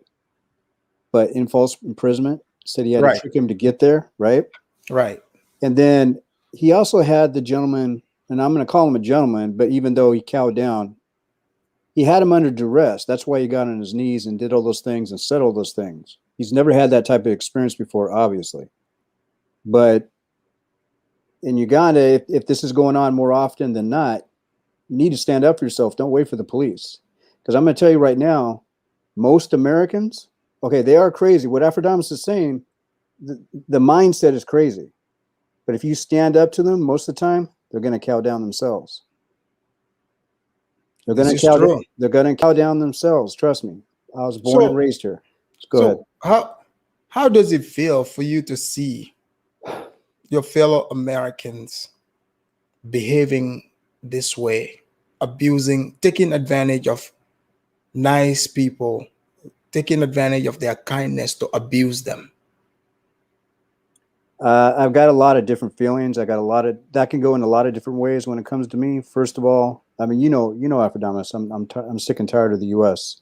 But there was a time that, you know, I used to love this country, and at that point, I would say that America was the best at everything. I used to be one of those people. But when I see it now, what I look at, I see a colonizer coming to Africa because I have vested interest there. I'm married there. I got land there. Me and my wife have property there. So I'm vested there. These guys coming over doing stuff like this, they have no vested interest whatsoever. So to me, they're an invader. They're not there as a guest. They lost that guest privilege. When they go there, you know, committing sex tourism, sex trafficking, beating up on people, what have you. And mind you, he did this in closed quarters. He didn't do it on the street. Yeah, but if you look at it, what Nico is saying, right? You know, and also the first video showing, you know, there's like several other Ugandan grown-ups. Actually, one old man, one old white guy beating up on these guys. Right. and you know, just physically and verbally abusing them. Yeah. And nothing happened. It's a good point. And I never knew what happened to that guy, by the way. So I'm glad He was arrested. Okay. Was that back here in the U.S.? He was arrested by the Ugandan police. I guess the U.S. embassy, you know, made it happen. So I guess he faced charges in the U.S. Okay. No, I want him to pay. I want him to pay. And for a few of those people out there think, do you think we can work with the guy like that? No, you can't work with somebody like that. Their mind is set. And I've cross-examined this guy as much as I could over the course of 2 days. Different interviews, people talking about, you know, this video with other Americans or what have you, right? He said he'll do this in any country that he goes to. He doesn't care. So obviously he thinks he can go to Russia and get away with that. So he thinks he can get away with this anywhere. Right. Basically if he gets a faulty product that he purchased, right? And whoever he bought it from, and it wasn't from a storefront, doesn't come back right away to exchange, fix it, or what have you, he automatically labels that person a scammer. Right? So therefore, he thinks it's okay in his mind to go ahead and do what he did. He justifies that. He justifies that in part 2, and with some of the interviews I've been hearing talking to other people. Yeah, that's yeah. So it's a disgrace. Right. So people thinking that you can work with people like this, you can't work with them. First of all, they don't know nothing about business. They don't know nothing about nation building. And they truly, at the end of the day, are not your friend. Absolutely. You've said it best. I hope Ugandans are listening to what we're saying here, because it seems like their niceness whatsoever has been taken advantage of. Okay, I'm gonna put you guys here in the backstage and bring up a couple more people here. Give me a second. We have DMF. DMF, welcome to the show. Welcome, my brother. Long time. Long time. Thank you for joining us today. Yeah. But yeah, so what I wanted to add to what the video you showed is that, you know, I think people just pick on people that they believe they can get away with, in terms of obviously antagonizing a person, and then they believe they can get away with it. You see what I'm saying? Like, for example, when you, as an African man, if I act a certain way in regards to maybe someone acting a certain way towards me, and then I react, I'm told straight away that I'm being too aggressive, I'm being too emotional. And this is something that I try to not listen to, because, you know, people always want to have their own way with you. So basically people want to, you know, basically, how can I say, provoke you. And then when they provoke you, and then you then react to how they dealt with you, in terms of how they reacted towards you in making you upset in whatever they tried to say towards you, and then you react, then you become the person that's supposed to be the aggressor. Exactly. You see what I'm Hold saying? on. So DMF, let me ask you this, okay? Yeah. You're from Ghana, right? Excellent. Yes. There's a lot of Black Americans there. Do you think this would fly in Ghana if this video was of a Ghanaian man this happening to? Do you think? Well, I know how it's gonna go down. You see what I'm saying? It's not gonna go down the way what we saw happen to that man in Uganda. I don't think it will happen that way. In Ghana, you're gonna find yourself somewhere that you don't want to be. You see what I'm saying? It's no one, you know, is gonna stand for that kind of behavior. You see what I'm saying? I know a lot of Ghanaians here, and you know, like I don't know no Ghanaian, even in London, that maybe was born in Ghana, that came over here, that would tolerate anyone putting their hand on them that I know even in this country. See what I'm saying? Let alone someone in Ghana. That would never happen. Right. So like you heard what Nico said, Nico calling from Uganda. Yeah. You know, as far as even their government being against them, and it's like the whole situation is completely out of whack. But now, Yeah. if we, let's say that situation, let's say that's how it's like, but we're having people that are saying, they are there to invest, we're all blacks, blah blah blah. What do you think about this skin color thing, where you say the white man, the Chinese, the Lebanese are the ones doing this, but let's just say, for example, for conversation's sake, let's say that's true.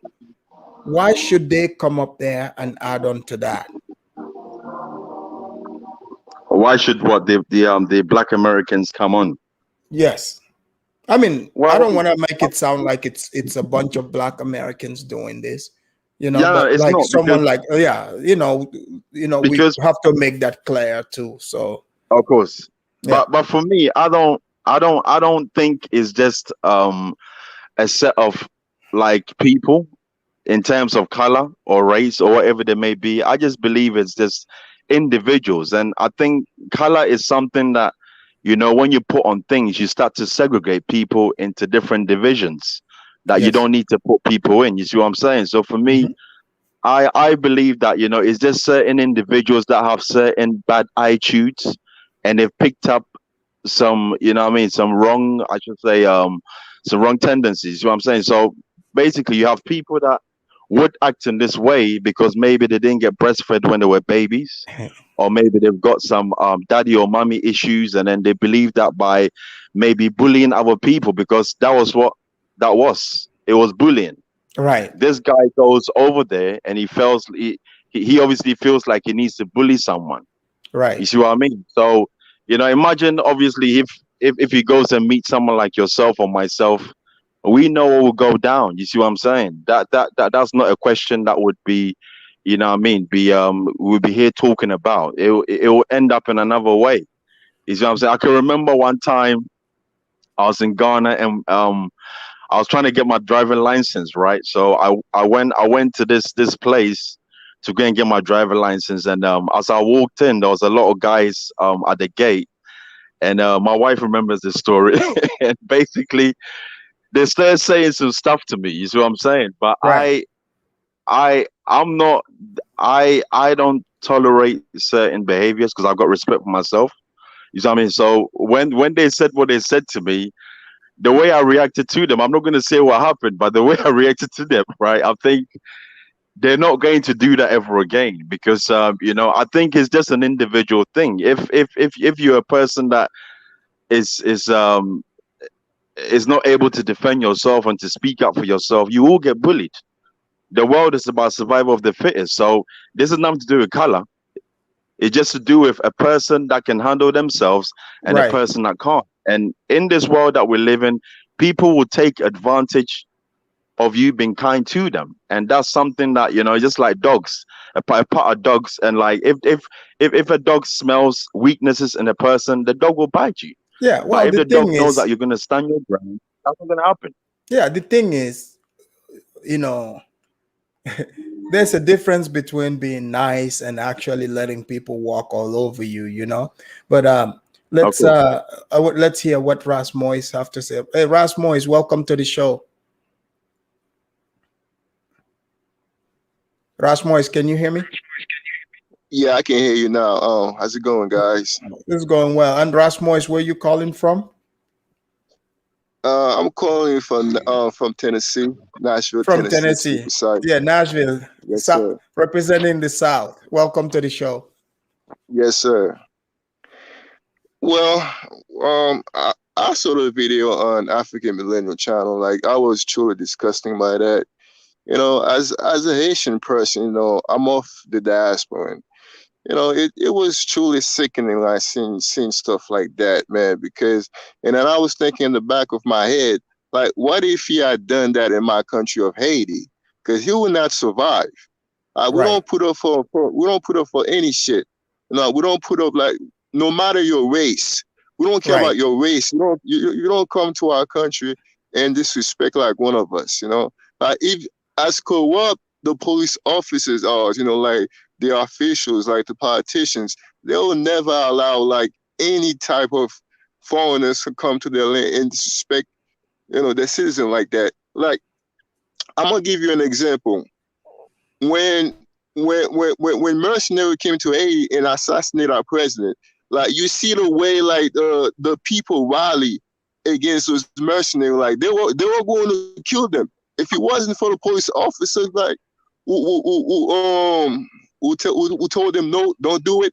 They were going to kill them. They were demanding to release those mercenaries so that they can kill them. They don't care. These people don't care about anything. They don't care about anything. So just imagine like if Romy Peso slap, like a Haitian dude or try to film like a Haitian woman, like to see their underwear and stuff like that, that it will not go too well for him at all. So I think that Romy Peso knows what he's doing. So he picked a perfect country in Africa. He picked a perfect country in Africa where he knows that the people are very docile. The people are very welcoming. Like you said, he will never do that in West Africa, especially Nigeria. Forget about it. No. I mean, it's just it's crazy to see that Romy Peso, doing what he did. And especially you look at it, there's a lot of people that talk about this Pan-Africanist movement thing. And they like to highlight, quote unquote, when a Chinese or white person does something like even remotely close to this, they would talk about it from sun up to sundown. But people are mute about this. And how do you feel about that? You being a diasporan yourself. Listen, Pan-Africanism will not work. If Pan-Africanism would have worked, they would have started like here in the West, because like you said, we are descendant of different enslaved tribal Africans, so we are completely mixed up. So, right. And for you to start Pan-African, you start Pan-African in the West. Listen, here in the West, no one cares about Haitian people. Right. My country is the poorest nations in the Western Hemisphere. No one cares about Haiti at all. What about all this diaspora that's coming from the United States? Not all Black American, but some of them. Why can't they go to Haiti and try to invest in Haiti? Why go all the way in Africa? Exactly. That's a good question, considering You know what I'm saying? Haiti is even could use that help way more than most of those African countries. Yeah. But you know why? You know why they're not gonna do that? Because they don't want to deal with Haitian people, because Haitian people don't put up for shit. Right. Because they can easily pick up on your shit, and then once they see that, you in big trouble, man. They're gonna kill you. Like listen to this, right?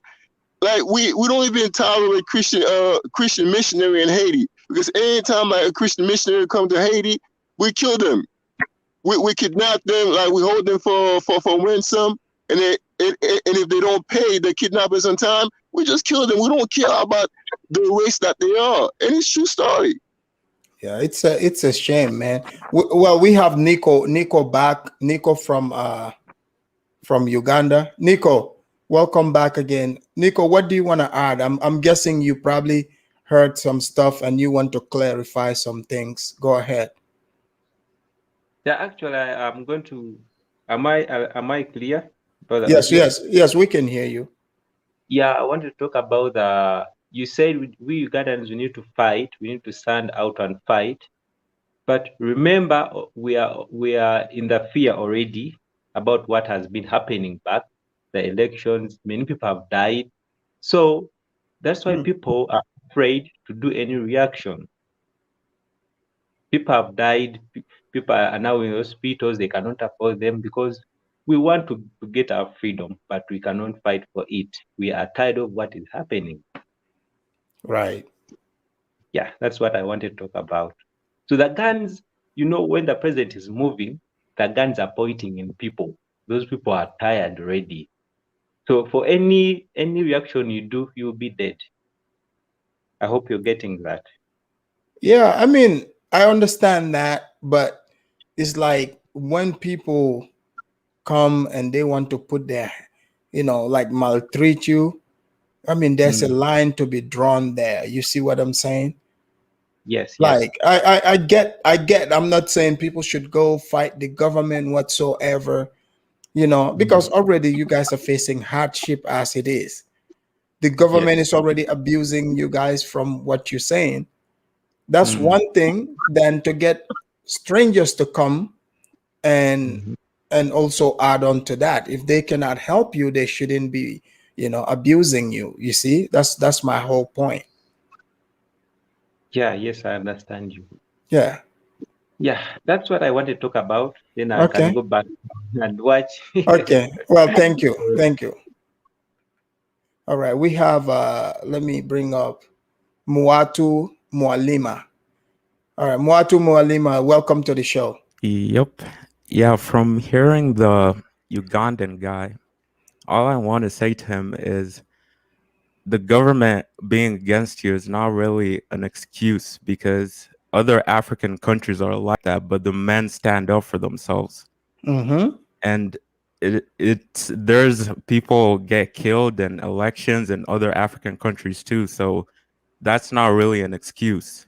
Right. And what I got from it is that Ugandans are docile. That's what I got from him. And I just want to tell also Tanzanians, because that's another docile country from what I've seen from them. That's another docile country. And I believe there may be videos like this one coming out of there. From Tanzania too? Yeah, they might be even very, very docile, even worse than Uganda. You're from the east, from Kenya.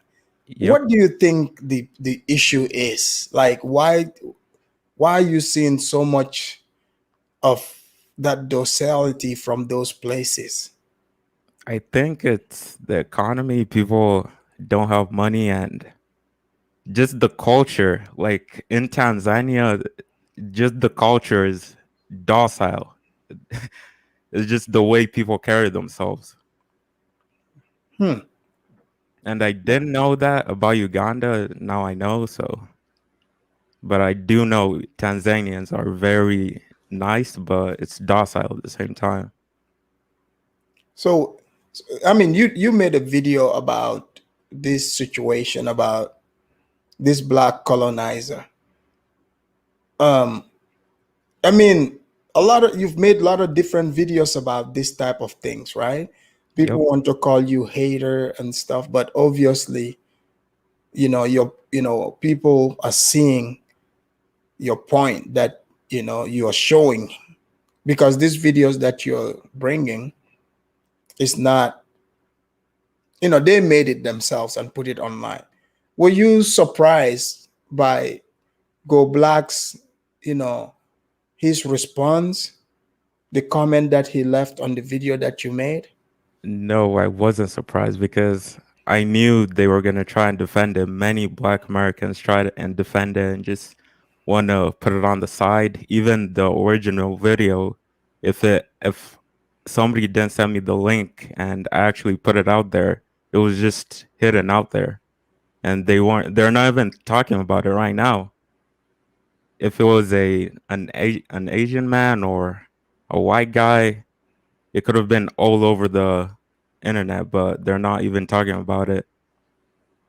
And also it came to my radar that, Pan-Africanism strikes back, aka the sumo wrestler. I heard he had some words with you. He was trying to defend this. And that's pretty crazy that he would want to defend such a thing, but he wants to go be in Kenya.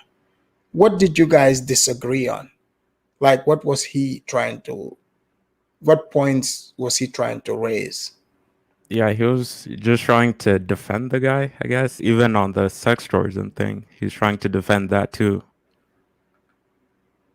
Wow, that's a disgrace. He was saying stuff like, "Oh, there's white people doing it too." Stuff so like that means they gotta do it too. Yep, that's what he was saying. I mean, my thing is, I hope, Africans that are going around talking about, oh, this, we got these people that are coming to invest, blah blah blah. I mean, you have to ask yourself, are they bringing you what you are asking for? What are you getting out of it? Yep. Because to say, oh, I bought a place there, bunch of us that live in the diaspora, we buy places in our countries and build them, but we don't go around saying, oh, we are helping everybody. No. How's that helping everyone? It's helping us and our family members. Yep. So I don't understand, the mindset. Of course, there are, not everyone, not all, but the mindset here has to be challenged. And I hope Ugandans would watch these shows and start waking up. Yep. Like they don't need to wait for some government official to tell them how to get their dignity back. You see? Yep. They don't need someone to guide them on how to, to do things in life. Because watching this video, I'm not gonna lie, it was very bad. I mean, both videos. You have you seen the first video, the first one I played with the old white man beating Yeah. up the, couple of the Ugandan people? Yeah, it's embarrassing. Even the first part, a grown man running around. It's very sad. Yeah, I mean, you said the one guy was saying something in Swahili. Yeah, the cameraman was actually telling the other Ugandan to just stand there. He was telling him not to fight back. It was like, don't do anything. Don't do anything. Wow. Yeah, I don't know what kind of law they have over in Uganda, but I guess Nico gave us, a little rundown on what it is, but I don't think they should go by that. I would say it's just the same thing as other African countries. You can bribe your way out of anything, but it's just the Ugandans are docile. Yeah, because even in Gambia, you can bribe your way out, but no Gambian is about to let you, humiliated. let you slap them around. That that you're asking for a huge problem there. Like they're not about to put up with that. That's a no-no, So, but yeah, man, it's disgraceful. St. James, what do you think? Yeah, I was listening to Nico when he came back and talk about the fact that I feel like he was just trying to tell us that the Ugandan are kind of tired of what's going on in there. Mm-hmm. So I'm like, because I came back, I didn't get to ask the question. So I'm like, if you are tired of it, what are you planning to do? So if you have no options, you can. I mean, I don't know what to tell you over there, but if you are asking the question around, I hope by now you should find an answer. This is not a way to go. Well, it's my not thing a way to is, live, my thing is like, okay, fine. Someone can say, okay, Nico is a spoil fruit, whatsoever. It's a spoiled fruit in the bag. But now, if you don't remove that from the bag, pretty soon the whole bag is gonna go rotten. But this idea that other black people are not holding other black people accountable, in fact, they try to defend it. What does that tell you? You and I already spoke about that, right? Because for us Africans, right? So when you try to explain something, they always tell you, okay, well, how about this guy? How about that situation that already happened? Yeah, how about? It's always what about ism? What about ism? Yeah, with the what about? How about? It's like, okay, so you mean to tell me your past is so clean, right? Everything that you're doing is so clean. There is nothing it's spotless for people to see, right? Right. So we are not allowed any mistake that is being made on the continent. We can't address it. You see what I'm saying? Because it has to be, oh, the other guy is doing it, therefore I have to do it. Afrodamus, you and I, we all came here to the United States. You have to tell the people exactly what kind of vetting Africans go through to be able to live here in America. It's a ridiculous vetting process. That's So why, yeah, that's why when I hear some of these idiots come up here and say, "Oh, we helped you guys," I'm like, why don't you go look up what the U.S. immigration laws are and what it takes to be an American? So that's why even when my American flag pisses people off, like I earned my American citizenship. I wasn't just born and it was handed to me. I earned it. So the same process goes for when people think, they can just come to Africa, things handed to them. They are getting the American privilege. It's like not the black privilege, Afrikaans, it's American privilege, and they're the taking American advantage. privilege. If the foot, the shoes was on the other foot, like let's say us in America, right? Mhm. An American scammed me, like the same situation that was presented on video, and I slapped the American guy, and the police is called. What would happen to me? You'll be arrested, I will be arrested, and then what? My prosecuted. prosecuted, and then they will report it to immigration Right. that I'm a bad hombre, man. You're a bad hombre. I'm It a bad would be, hombre. yeah, it would be, if you are not yet a citizen, it would definitely, if you have just a green card, your green card might be terminated or something.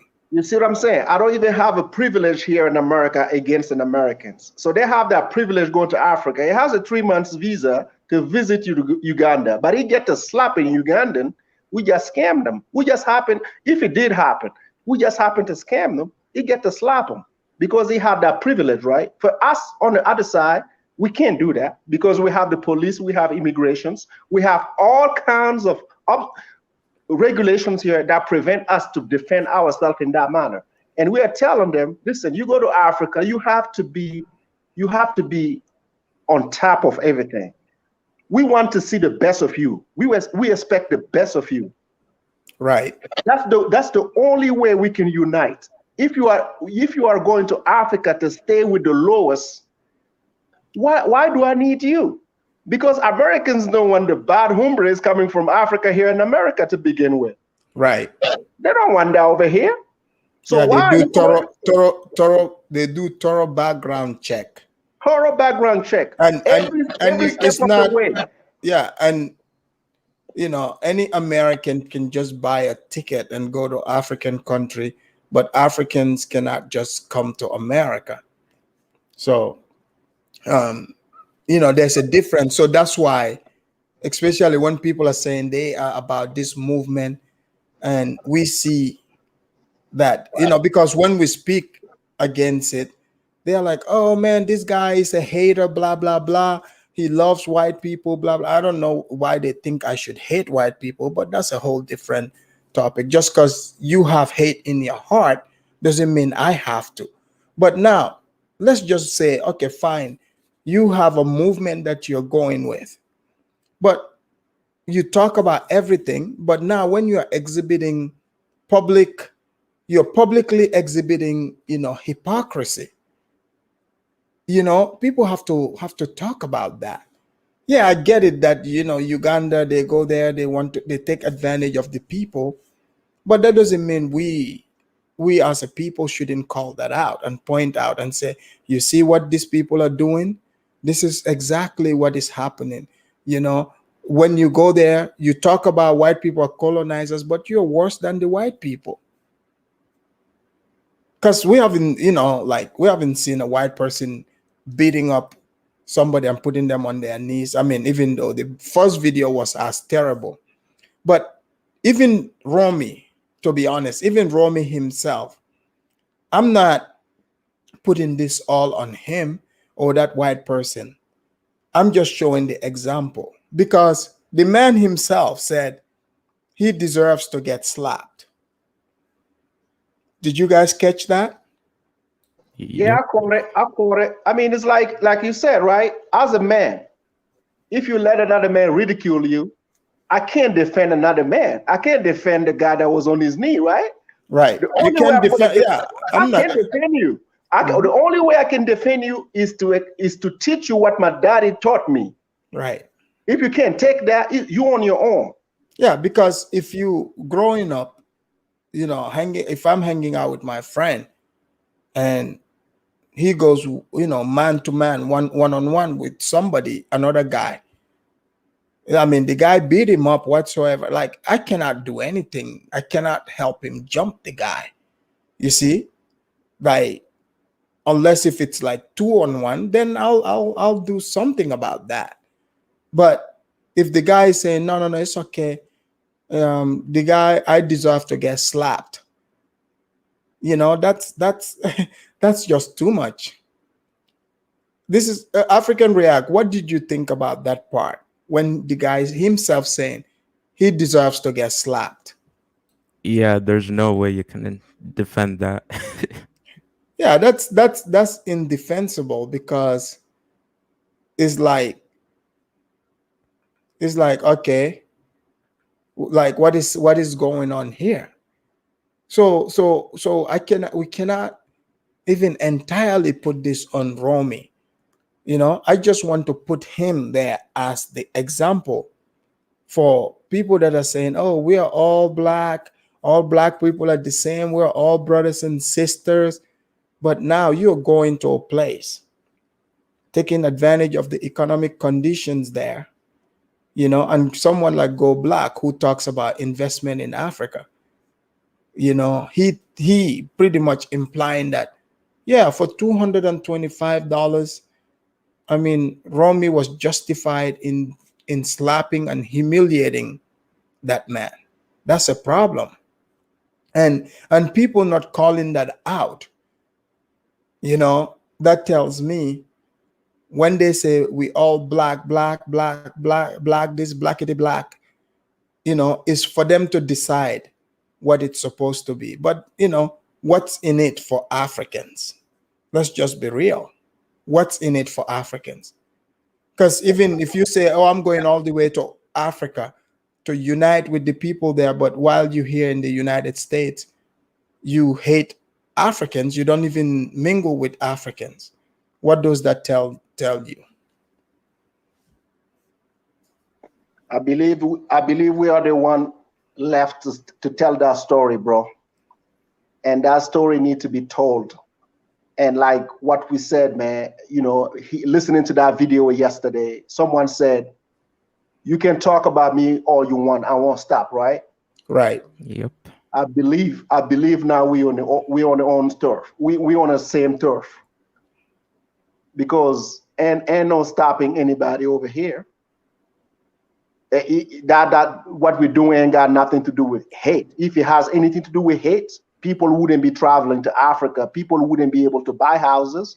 People wouldn't be able to buy lands. That ain't got nothing to do with all that. Look, the thing is, the people that like to throw the word around hate and all that, they are just saying those, you know, as to try to shame you, because that's what they are programmed to do, because they do that with white people and white people stand back.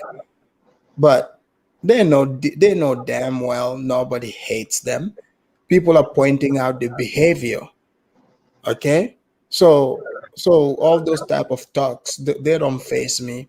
This is why when people are, you know, saying all kind of silly things, saying, oh, why don't you, you know, you're more proud of America, you should, you know, do the Gambian flag and all that, you know, it's like, why don't you mind your own damn business? I can spot whatever flag I want, you know. But the truth of the matter is, even though Ugandans are saying like this, you know, they show weakness, that doesn't mean that, you know, it's right what this man did and other people in the future are going to do. You know, filming Ugandan women's, you know, they are behind and posting it on the internet. You know, sending signal to their fellow Black Americans trying to turn that place into a sex paradise. That's And Afadamus, if you have here the other part of that guy when he was talking, right? He said there is sex tourism everywhere in Africa. We have pimps in Africa. We have all kinds of things in Africa. So the place where I'm from, I don't know any pimp. The place where I'm from, I don't know people putting our women's pictures on YouTube. They're behind. I don't know people that do that.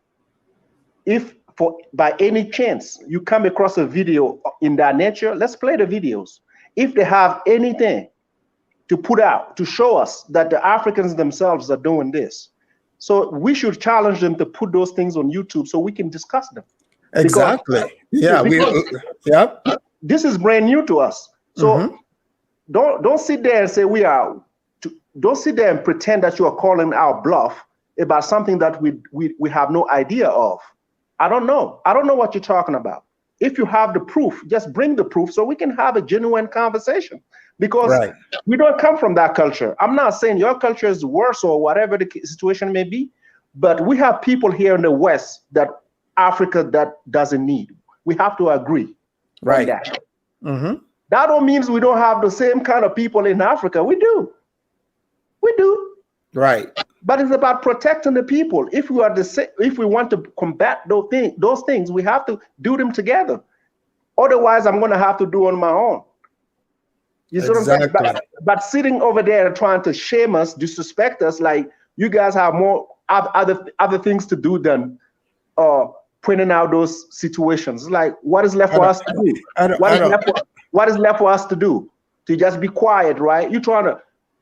I don't listen to that. Right. It's like, are you crazy? Are you crazy? I never, like, a pimp? Are you serious? I never met one. Don't need to meet one.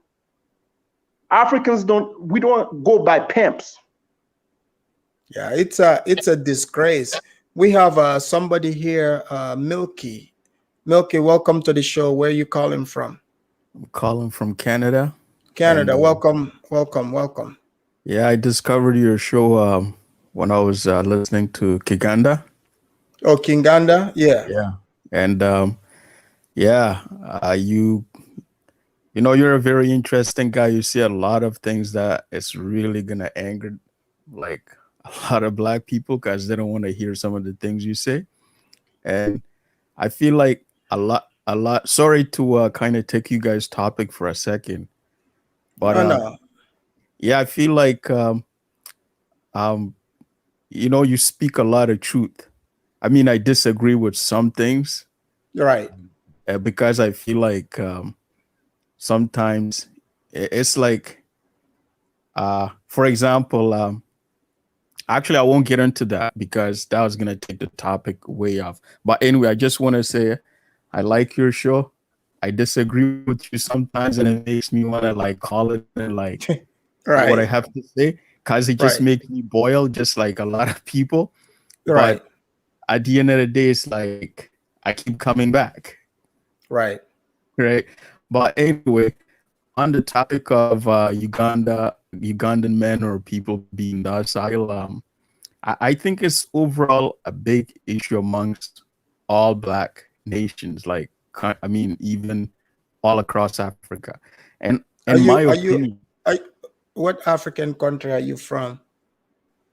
Well, I'm half Antiguan, half Ghanaian. Oh, okay. Yeah. So my dad's Ghanaian, and I have been there, so I know the country pretty well. So yeah, I find that the biggest problem with the reason why African people are not able to sometimes defend themselves is because, first of all, we all know that they fear that they could lose their job. But overall, it's leadership. Like, no matter what, it's like if the leaders are weak. If the leader is so weak that they can't even defend themselves, and then not only that, we have to remember that if Africans do fight back against these people who are doing that, guess who's gonna get in trouble? they're going to be the one in trouble for beating up the so-called investor, right? So because of that, I feel like some of them are not wanting to defend themselves because they know that the leader doesn't have their back. Nobody has their back. And the only way for anything to change, no matter who we blame, we can try to do things individually, but when your leader does not mold your mind to become a collective team working together, it's just so hard. And I think it's the biggest problem all over the world with Black people, because there's no leader who's like, listen, do this, whether we like it or not. I mean, if you look at China, they may not like some of the things their leader does. Even in a communist country where the people hate the people, there's one thing in common. They work collectively to achieve what the leader says, right? And Black people throughout history, we just never had that. It's pretty much a small group, a bunch of people operating, or a single person operating on their own. So yeah, I mean, it's just, the problem. You're right. The leaders themselves are a big issue. But in some of these situations, I think the people should be able to have natural instinct, at least the instinct of preserving your self worth, your self respect, and dignity. that's true. Yep. Because there's no way somebody's gonna come disrespect me like that and get away with it. And another thing that really angers me, it's like this religious thing that is also colonizing the mind of Black people, right? I was thinking, I'm like, if you take Black people and you compare us to different ethnic groups, all people of the world, we are the example that God is telling the people to be like. We never harmed anyone. We never went to war with anything, nobody, not Arabs, not whites, nobody. Okay, but at the end of the day, it seems like the nicest people are are considered the evil people, are the worst people. Well, let me tell you about nice. People don't see that. They see weakness, and people Exactly. they resent weak people. Yes. This is why people like some of these videos you see people smacking Africans, and even some of these people, the way they talk, Africans, the way they talk is so weak. They think they are being nice. Because I've seen how people, even in the West, they deal with some Africans. When they come in contact with me, it's a completely different ball game. And I'm from Africa, because my thing is, I don't have to behave like how everyone else behaves. It's just common sense, make sure people don't trample all over you. I don't go looking for trouble, but if you come looking for trouble from me, you best believe you're gonna get a handful of it. And I don't think you would come back again for more. That's how it's supposed to be. We cannot always look to the government or other people to do it for us. It has to begin with us as people, individuals.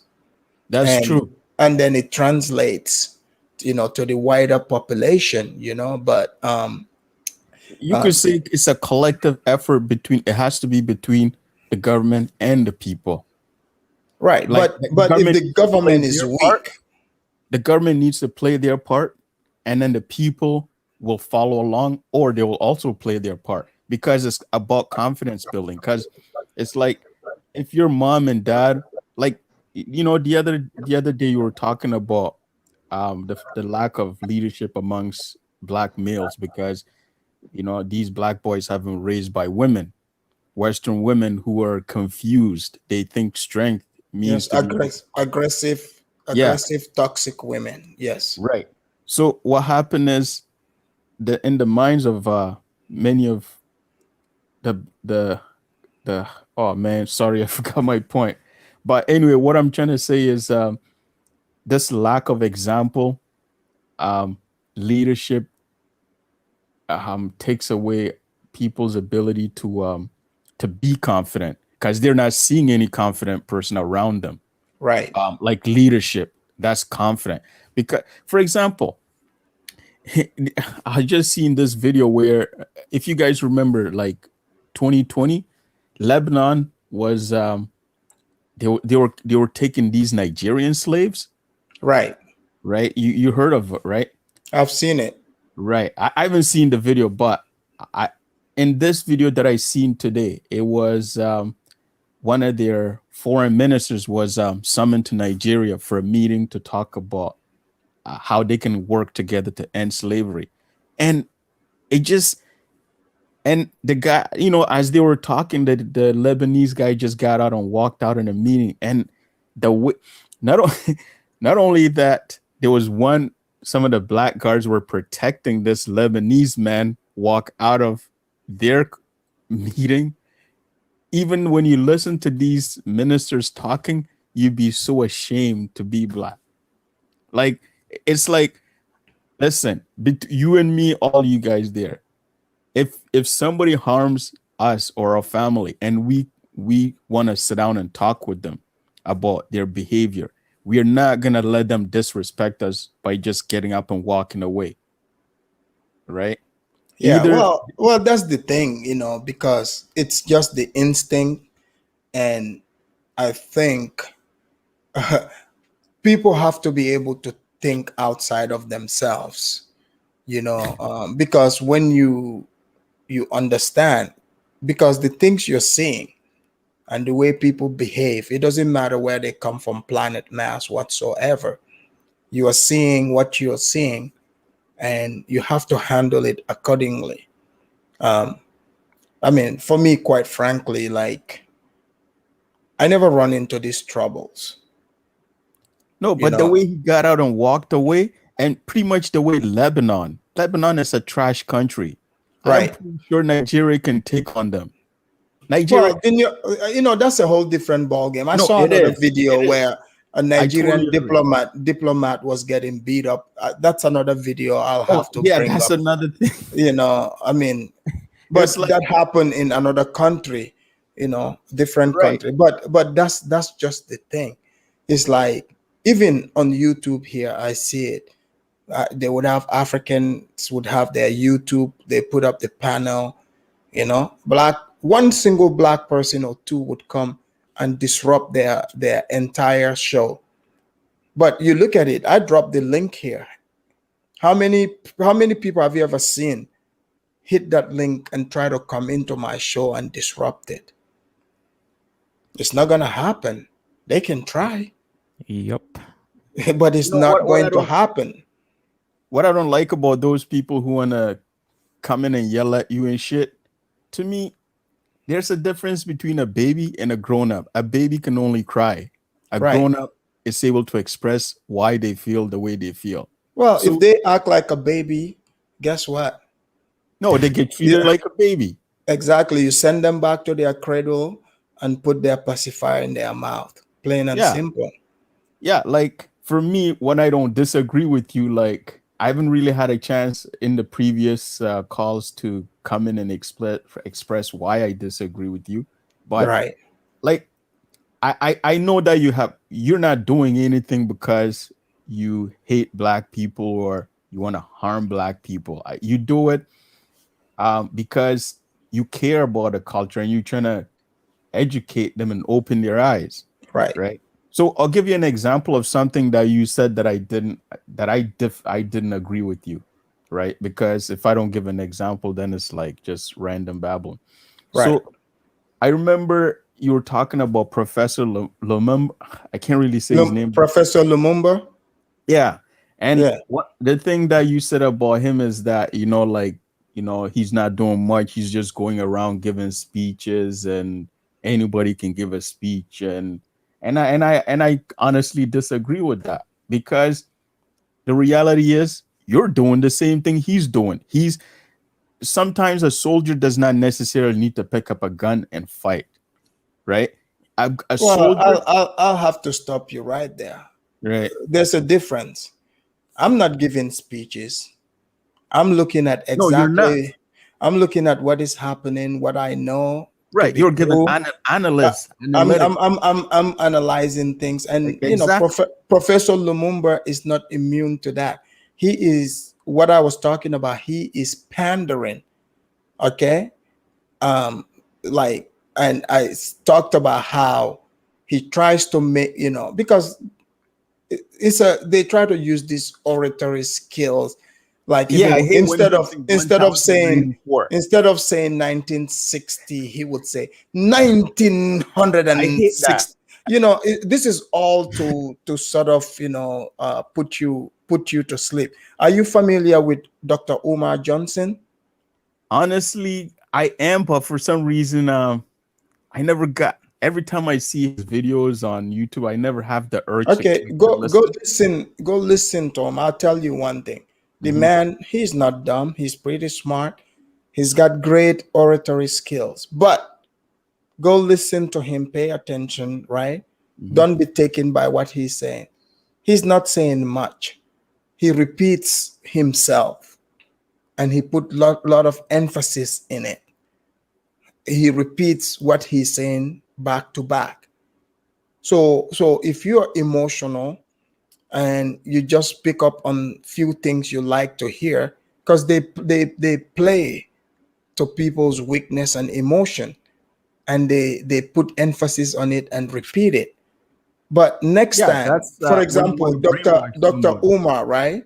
Mhm. Just listen to him, don't be, like in a non-biased way, listen to him carefully. Go listen to Professor Lumumba as well in a non-biased way, and you will see exactly what I'm saying. You will see it for yourself. Because the fact of the matter is we got people like Lumumba or that Arikana, whoever she is. These people want to talk about, they want to liberate Western blacks, who are, by the way, very free, economically free, have more opportunity than Africans. But they want us to believe that they care more about people who already are in a country where the government, that country is wealthy. You say those are the people you care about. What about your backyard? You see what I'm saying? So these are the type of hypocrisy that I spot out. Like for me, I'm nobody's leader. I'm not trying to lead anybody onto anything. I'm just pointing out things. People can take it or leave it. But, I'm just here to point out the truth. Like some people are going to be upset, but I'm not here to speak to people's emotion, what makes them happy or not. I can assure you, for example, like go back to Africa. You go listen to him, pay Yeah, I have a attention, few followers there. like you listen to him, Yeah. And he would tell you all these things about how he hates America, blah, blah. Hey, you can go to Africa or wherever you want. You don't have to hate the country where you come from. I came from Africa, from Gambia. I didn't move because I hate the place. I don't hate the country, you see, but I choose to be here. So there's a difference in that. I'm not going to be like, oh, I hate that place, blah, blah, blah. So I cannot trust a man or a woman who is telling me that the place that all their families from, they hate that place so much because of certain group. Imagine you as an African, if a Ghanaian person is telling you who's from a tribe that's not common, but they're like, I hate Ashanti so much. That's why I hear I'm it all the leaving time. Ghana. You hear it all the time. Africa will say shit like that. Yeah, Like yeah, but north in the north of Ghana, like yes, the Ashantis think that they're better than everybody else, and the other tribes like but you see, look down on the maybe, Ashantis. But yeah, anyway. but maybe because also maybe that's why I'm able to speak the truth openly, because I wasn't socialized in that way. Like I don't care what tribe someone is, I don't care what color you are, you know. I mean, is to me is good or bad. Like if you're good people, you got good spirit, you're about righteousness, hey, we're good. But if you're somebody who's deceptive, have hate in their heart, because when someone comes to me and say they hate white people or Chinese, that tells me that you're a hater, because someday you're going to hate me too when you disagree with me. You see? So if you hate one, you hate all. You know, So when people say, like, some of these, I think most black people who say they hate, I think it's just like they have seen so many images that it warped their minds, right? look, Like, it's like I'm not trying to look, justify and say that is right, right? But what but I'm saying is, it's if like you're drinking poison. I have seen images in Africa, okay? Like I used to live in Sierra Leone as a kid. I've seen civil war, I've seen things. no, I mean, like when they see, for example, let's say Chinese doing something to a black person or the police shooting. After a Where while, where where, I where, think. where do they see that at?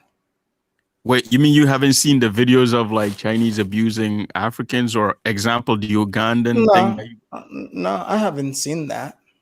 Oh man, like So are nah, you come on. saying even Romy that we're talking about here? I don't believe he's abusing this Ugandan man. You heard the Ugandan man. He said he I did. deserves to get slapped. Well, for one, I didn't actually. I caught the conversation late, so I'm not really. Okay. I Well, didn't. yeah, I'm telling you. For instance, right?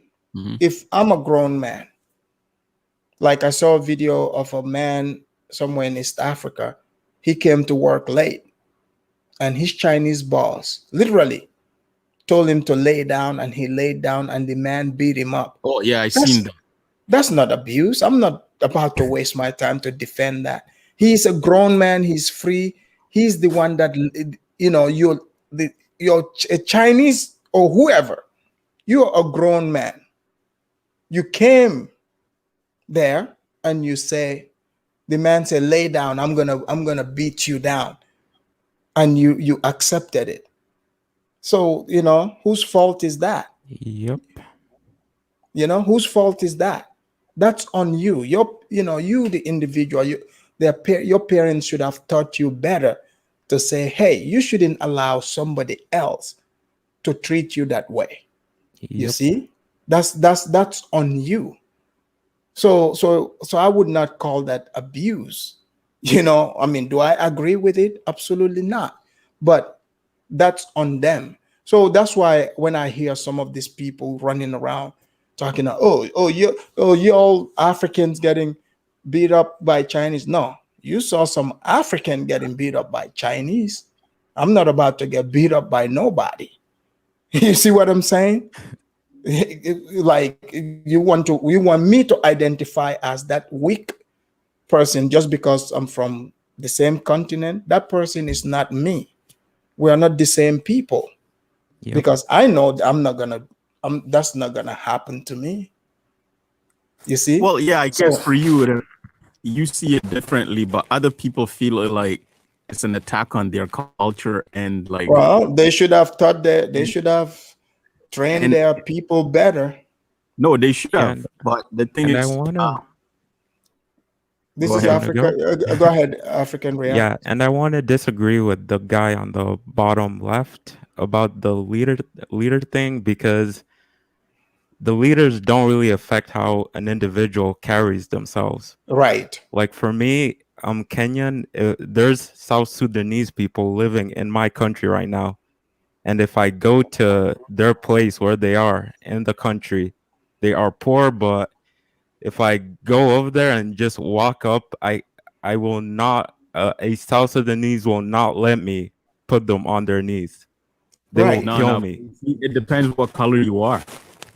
And no, they will kill me. Even they're in No, my country, but they will still kill me. They will But not let see, me just walk in there and yeah, do see but that. that's that's the thing. That's Milky. That's where I I can disagree color with if you were. with all this, because if you look at it, right? Okay, were you you were born in Canada? Were you born in Canada? Hello, Yeah. Milky. Were you born in Canada? Yeah. Okay, so you grew up in a society where you have other color people, different color than you. So that consciousness is there. So me growing up, for the most part, majority of the people look like me. We are the majority. So you deal with humans according to who they are as human beings, and that continues. I see different color people. I just know they're different color, but they're still human like me. So if a black person slaps me, he would get the same result from me as a Chinese or an avatar would get if they slap me. The same response. It doesn't matter. Like the color means absolutely nothing, because it would be, someone slaps you, it's gonna be, whether it's from a Chinese, a white, or black, it's still a slap. Yep. Like it doesn't negate what it is. So do you think somebody like a Sudanese, someone would do something to them, they will say, oh, no, this person is black, but that's not painful, but I would allow the Chinese to do it to me? That's not how life They will works. not I'm let not you do saying. that. I'm not saying like. Let's say he's Kenyan. He goes to Sudan and then he slaps somebody 100% of the time. He's gonna get away with it, or they won't attack him. Yeah, like just like in the Ugandan, just like in the Chinese examples. What I'm saying is there's some probability like he won't get away with it, like, or he Right. will get away with it if let's say he was white or Chinese. Basically what I'm saying is if he switched between those three different races and did that, right? No, that Me personally, I'm just saying, I have a question. I wouldn't care what color you I are. have a question for the Canadian, my brother over here. Yeah. Okay, out of all the video that you have watched, right, coming from Africa, this African being beaten by Chinese, right? Okay, if these Africans have reacted differently, what do you think could have happened? Well, like I said before, some of the reasons why they don't react is because a lack of jobs means that's the only thing they depend on, and they don't want to lose that job. So they kind of feel like they have to go with it. Second, African leaders, even the guards, would often protect the other person over their own.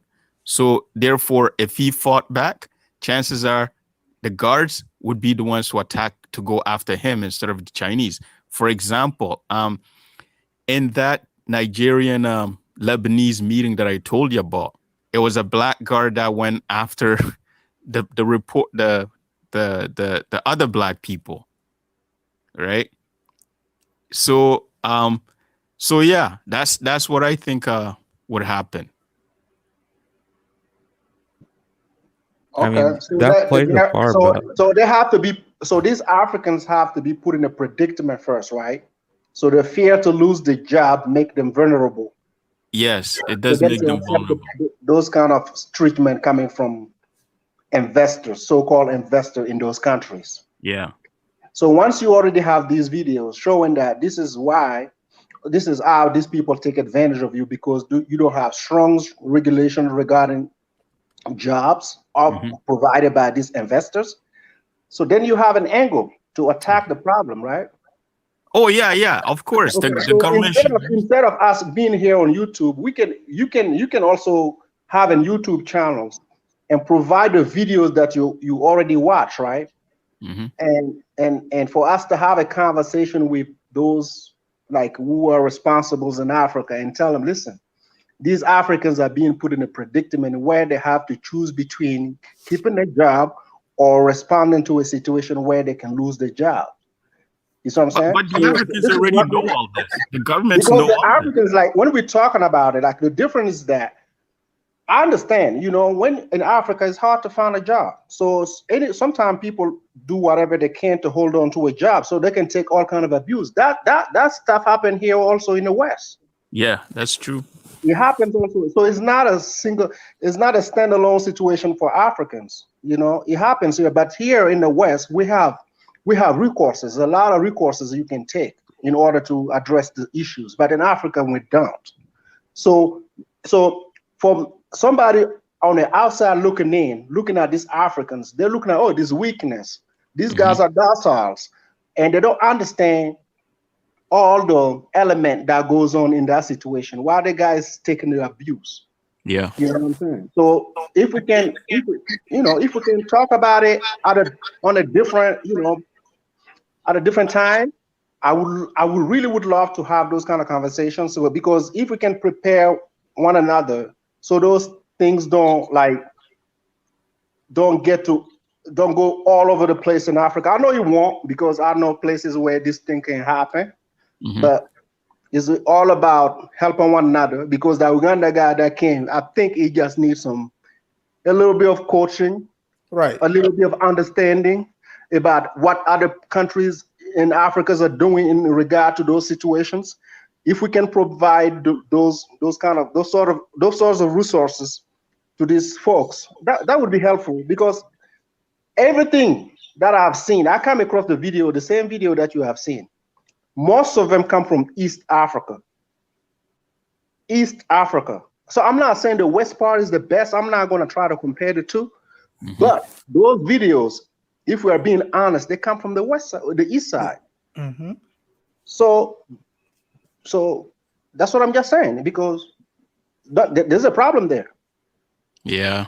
No, like you're right. And the person on the right side of Afrodamus, I remember he was saying that he doesn't agree that the leadership has anything. I can't remember exactly, but you said that you didn't agree that the leadership could be the problem. Well, what I wanted to point out is that I'm not saying the leader is 100% responsible to fix all the people's problems, right?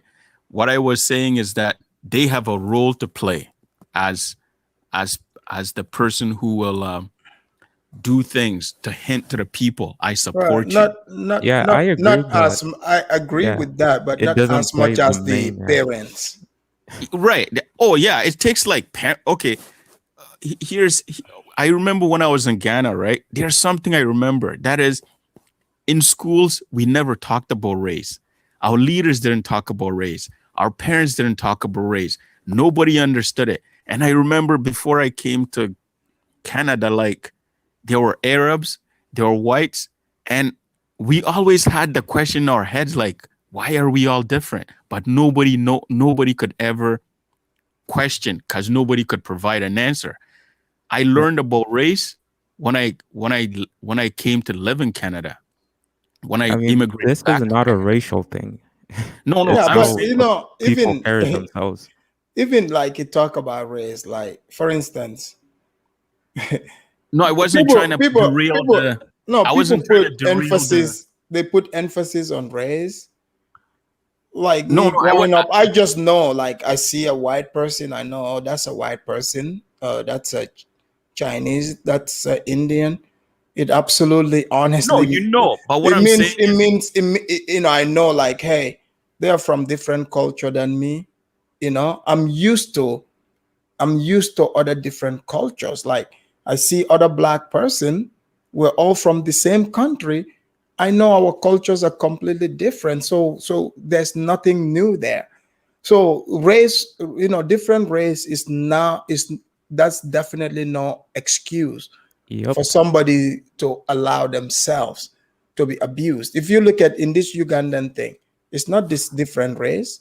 I showed the white man beating up Ugandan, the same response. I showed a black American beating up a Ugandan, the same response. So race is not the problem here. No, that I wasn't trying to say that. You know what? I just forgot my point. Okay, hold on. I'll put you backstage for a second. Yeah, we'll bring Steve T in. He's been waiting for a while. Give me a sec. Steve T, welcome to the show. Where you calling from? Oh, wow. Thank you. I'm calling from Philadelphia. Philadelphia, welcome to the show. Yeah, I kind of forgot what I was calling in for. I mean, you was talking and you kept making different points, and I'm kind of confused now. You know what I mean? You were speaking on the Chinese, on how the Chinese was beating up Africans, and you said you didn't see any of them videos, but at the same time, too, you also said you didn't see no difference in the Chinese beating up, and you just basically what you said was that wasn't a racial thing. That was just another person not having respect for themselves, allowing someone to beat on them. Right. So basically, I'm confused. What was the purpose then of showing those two videos in the beginning of the white man and the black guy? To prove that, you know, it's not about race. The Pan-Africans. The Pan-Africans, because the first video that I showed, when that happened, the Pan-Africans, they took to the streets of YouTube making videos about it. Here's a white man beating up an African, you know, and they all talking about it. But when a black American beat up the African, humiliate him, they didn't talk about it. That's my whole point. Okay, I understand that part. Okay, the hypocrisy. Okay, I understand because I was thinking, I was looking at it like you was trying to make all Americans look bad on this, and I'm like, no. But why would the man is not a representation of all Americans? See, yeah, well, that's why when I'm talking, right, for instance, because I'm broadcasting, right? Yeah. So when I'm broadcasting, you know, it's to reach everybody.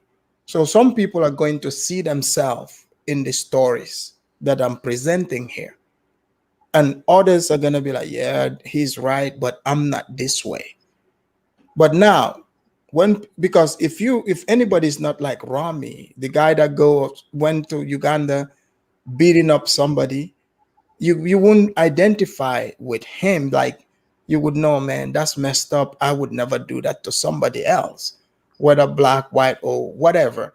Like, you have respect for human beings, you won't do that. You see?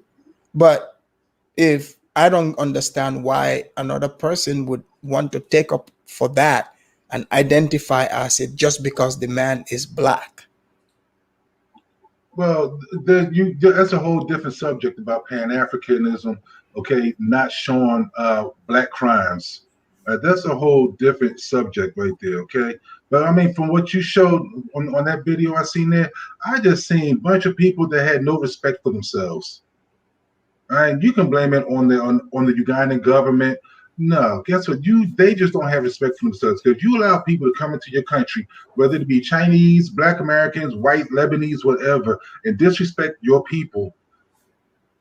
Isn't that ridiculous? Yep. Exactly. Yeah, that's the point, because I get it. Like, people can say the government whatsoever, but you know, like, what about individual responsibility? Like, exactly, individual responsibility. Exactly. Yeah, because I mean, you and I both live here in America. We know if somebody, you know, put their hands on another person, you can call the police. But but are we going to? I don't know about you, but I'm not about to wait for no damn police. You know, no. If you even look like you're about to hit me, yeah, I'm taking you out. Exactly. That's my whole point. Like, you know, yeah, the government is there, but hey, I'm not there to wait for all that to take place. You have to take personal, you know, responsibility. Thank you. And you know, so I don't like when people deflect and try to, you know, talk about, you know, trying to make it to say white, black, or green. I don't care. A Chinese, Japanese, Korean, Blackinese, it don't matter. You put your hands on me, you're getting that work. Even before you put your hands on me, you're gonna get that work. Yeah, exactly. Yeah. Now I'm about to, so hopefully in June and July, I'm going to travel to the continent. I haven't made up my mind which country I want to go to yet. You gonna go to Uganda? Nah. Actually, that wasn't even on my radar. It might be like Sierra Leone, the Gambia. I'm kind of not leaning towards the Gambia. I'm hearing too much about that. I'm watching too many videos on that. It's a nice place. Yeah, I know. Yeah. But it's just, I don't know. Every time I turn around, there's more and more scams going on. You know, Well, you know, like what I don't know. you just gotta, you know, take the good from the videos and know, you know, what to avoid, who to avoid. You know. Yeah, but what I'm saying though, no matter which country I go to, I'm not gonna let anyone disrespect me, whether it be a That's right. citizen of that country or what, you know. Yeah, and I'm not because going there to disrespect anybody.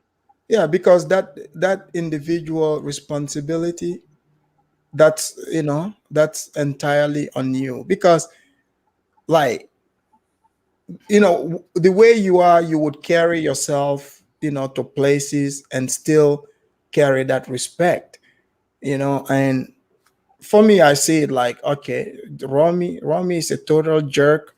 He's one of those idiots that would that would take advantage of people that he feels like they are weaker than him.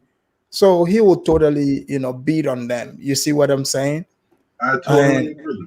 Yeah. So, you know, the Ugandan guy showed weakness and he totally, you know, humiliated him and beat him up. And in that hotel, that white guy too, the same thing. He saw weakness in those Ugandans running around. He beat them up and, you know, gave the middle finger to Uganda. But now I know several Africans over here, you know, from Liberia, Kenya, Nigeria. I know several Africans, and they don't appear to me like they're that timid, that docile. Right. I would say the most docile Africans are Tanzanians, and I don't know about Uganda for now, but from hearing what the Ugandans say, it's on the list. So I would say they are on the docile list. Yeah, so my bro, I have a question for you, my bro over at the bottom. So I'm in the United States, right? Yeah. And if I come to your neighborhood, right? Yeah. And me and you get into a situation, right? Okay, go ahead. And I tell you, my bro, you got this one. What does that mean? It's over. Okay, thank you. Yeah, and Afrodamus, can you bring in the guy who was saying that if this was a Chinese guy? Milky. Yeah, can you bring it? I just dropped a link to a video. Can you go to that video? There's it's an Milky. African slapping a Chinese who disrespected him. Oh, the one in Sierra Leone? No, this one was in Kenya. Is this the one where the Chinese guy interrupted the meeting? No, and then it's another video. It's not that one. But I just want you to see, because you're saying that Africans bow down to other races, and we can't individually. No, So we can definitely individual. All I was saying is that we have a problem of people afraid to lose their jobs, right? And a lack of confidence because their leadership or parents or whatever didn't show confidence. So, you know, they just become docile like that, right? This is, by the way, this is not to say that all Africans are like that. Definitely, there are many who will fight back, and I have seen it. I don't know if you guys seen the video where these Africans they work in some kind of textile factory. Yeah, I think I saw that one. Yeah, well, yeah, like the way that guy hit back at the Chinese, I was like, wow, we need more of that. Not because it's of the race thing, but rather like defend yourself. You know, like you don't let somebody come and beat you up. Not only that, he was completely disrespectful to the entire team. You know, even though they try to explain to him why that they're trying to hold the meeting, right? I don't know, Afrodamus, did you see that video? Oh, are you talking about this one here? Yep.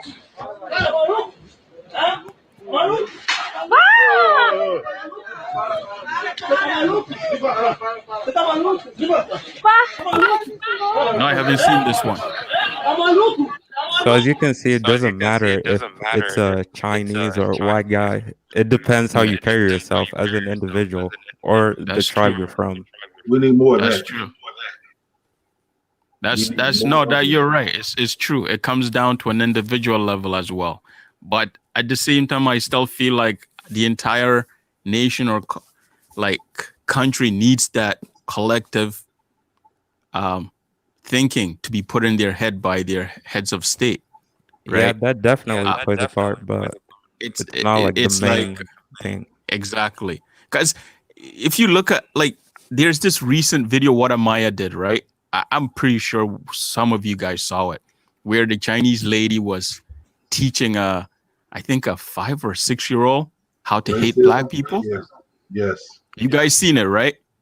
Yeah, I've seen that. So and the thing is, again, this it's goes not about back race, to but let me explain it goes back to their parents. The parent has to be held accountable. Like, this phenomenon to put everything on government, this is a new thing to hear. We've never talked. When I was growing up, we don't care about what the government is doing. As long as they're not running around shooting us, we do our own thing.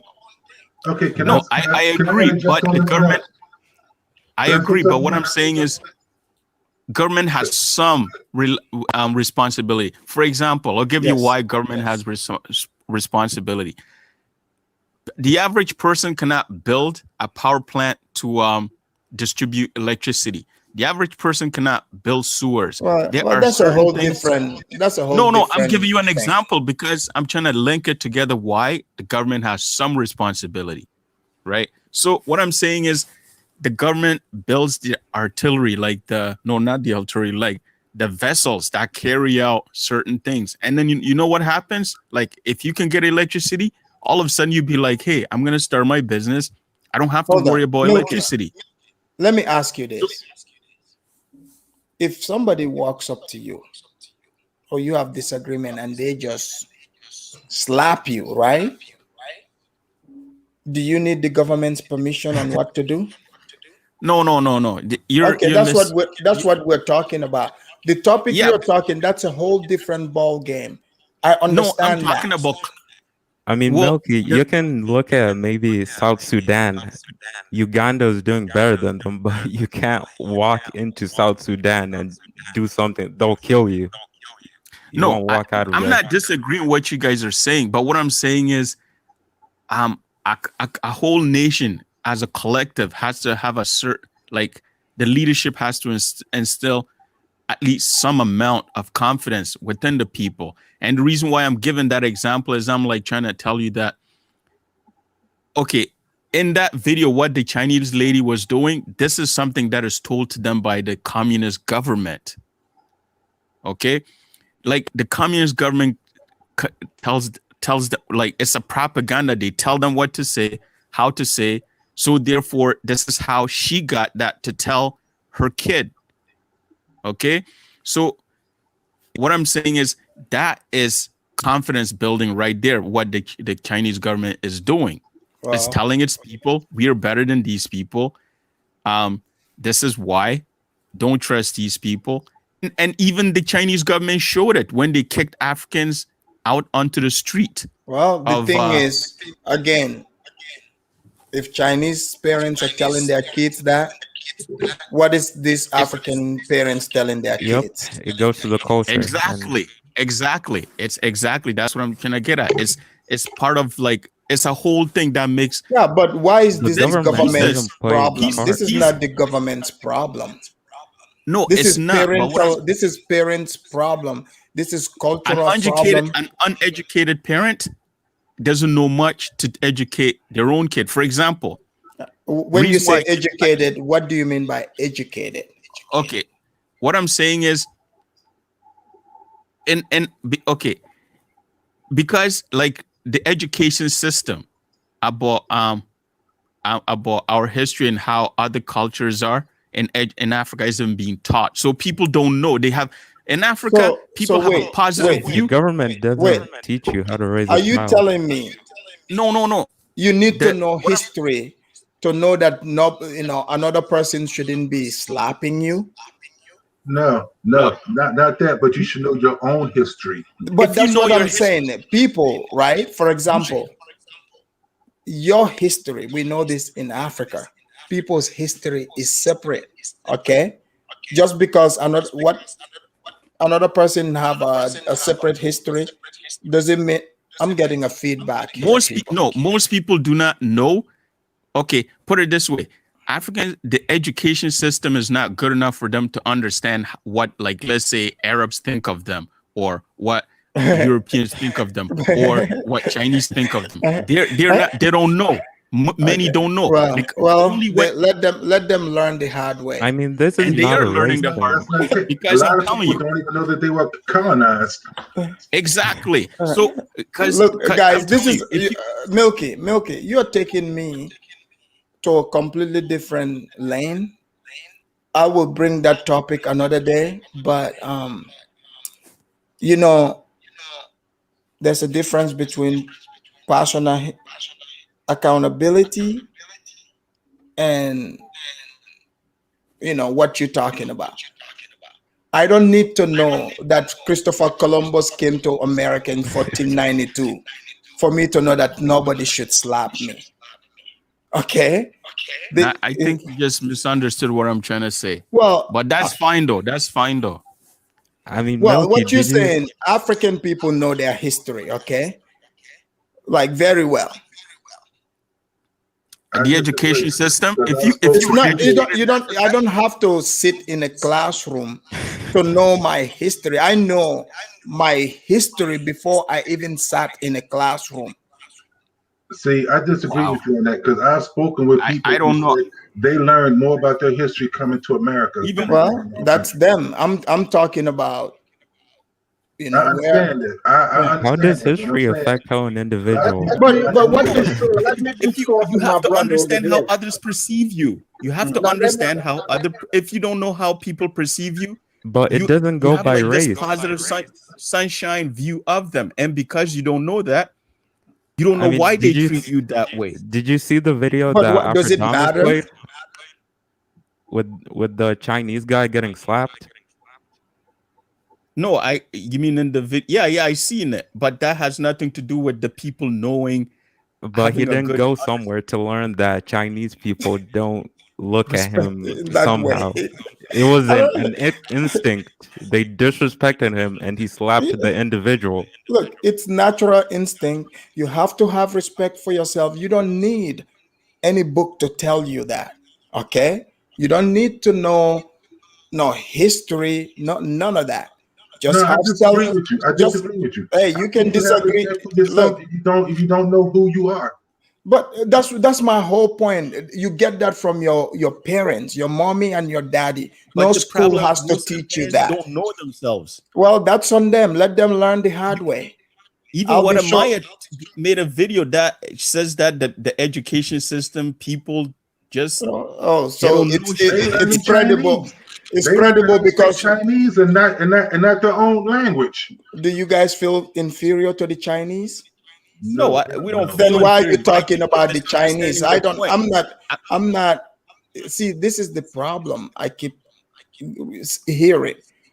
Anytime you talk to Africans or blacks, they have to say things to look inferior to other group. Why not look to yourself?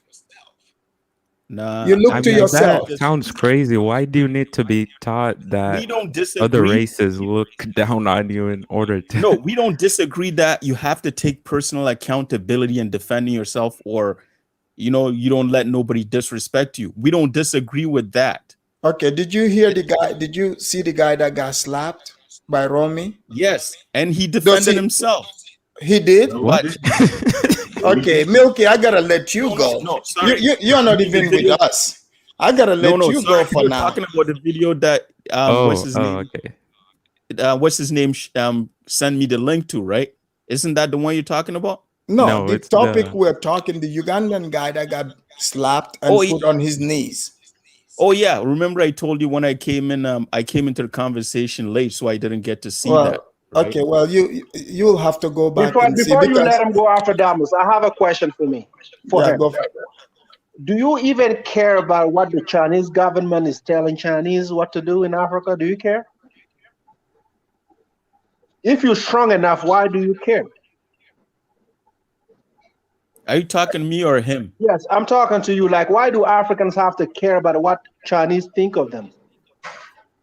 No, they don't need to care. But what I'm saying is, if you understand what, let's say, somebody's thinking of you, you can think, okay, this is what he thinks of me. Therefore, this is the way I have to think of them. so Not so because, do for you think example, you would if know you how know, someone thinks of somebody you? doesn't like you, if you know somebody doesn't like you, okay, then it's like, okay, you know what? I know they don't like me. This is what I gotta do to prepare for anything they're gonna do to me. But why if do you you don't care know, if someone and likes you or not? you shouldn't worry about somebody whether they like you or not. That's not what I'm trying to say. I'm saying is, if you know somebody has a certain way about you, you are much more prepared to deal with the situation. Like what? Right? Like what way? Okay, Africans as a whole, like let's say the country, right? They don't understand. I'm telling you, and I know this for a fact. Most of them don't understand what other people, other countries, the views about them. They think that they think that other countries have a positive view of them, or they just actually don't even know. Okay, so and this lack of knowing means they're not able to defend themselves when they get themselves in that. I totally disagree. Well, I don't know. I just feel that they don't know. Like, okay, do you think all Africans think that are like them? All Arabs like them? So wait, do you think okay, like white people and Chinese, other people in America, blacks don't like them? Do you think they care if blacks like them or not? No, you shouldn't worry about who likes you. But what I'm saying, you should be aware. What I'm saying, answer that question. Do you think No, they shouldn't. Arabs, No, they shouldn't. No, I'm not saying. I'm asking. Do you think they care? No, they don't. Can I answer that? No, Chinese care. Chinese care. Can I answer that question, please? What? Okay, Chinese I'll tell you about me. For example, right? I'm an African from Africa. Do you think I honestly care about how if white, Chinese, or other black people, whether they like me or not? Do you honestly believe I care about that? You know what? You might not, but what I'm saying is No, different cultures. I'm just No, giving you you. don't. You don't. But Okay, right? I'll tell you about most Gambians I know, right? Most Gambians I know that come here to the States, I talk to them, my fellow Gambians. Do you think they care if other people, Chinese, white, or other people like them? I don't think so. I mean, Well, I'm telling Davis, you, they do not. They don't care. Davis, you have to care so you know how to defend yourself. No. What I'm saying, common sense, I didn't right? say What care. I'm saying, No, I think you misunderstood. I said common sense okay. would tell you, like, you don't go around, right? Worrying about that. You have to know, right? But what you are talking about, like, African people, I don't know what African people you're talking about, but to be able to defend yourself, that's a natural Instinct. thing. It should be a natural instinct. No one See, should you tell keep you saying that. it's a natural instinct, but you got a lot of people that believe they are inferior to the whites or Chinese or the Lebanese or whoever. So they're not Alfredamas just going to defend ask you Brother, guys that, and you guys say no. So that those are the people we have to leave behind. We yeah. can't help them. Okay, Those that already feel they are inferior, they are beneath white and Chinese. Those are the people we have to leave behind. We can't help them. Okay, I think you misunderstood me when I said No, I that was didn't not say for you. That was not for you. That was for the other No, brother who said some people, think they are beneath white. yeah, for the guy in the middle, I don't know his name. Yes. Since I can't see the That's chat. what I was just. me? I was just alluding to what he just said. For me, I don't waste my time. If you already feel like you're beneath somebody else, I said that to go back to the statement that a lot of them do not know their history, do not know that they were subjugated, colonized, or whatever. You But know. But why would we care about colonization if you weren't No, even born? You are not no, colonized. you Like, should care. You should Because care it lets you because know why you were in the okay, tell situation me you were why I put. should care about what happened in 1960. okay, first of all, I want to address this quickly. For the guy in the middle, he was saying that I'm saying that we have to care about what other people think about us to defend You did ourselves. say that. No, That's what you're. This it topic is was a about misconception. defending yourself. No, It's it's not nothing about else. caring. I said, okay, let's say you have somebody, right? You don't know that they don't like you, right? But they don't like you.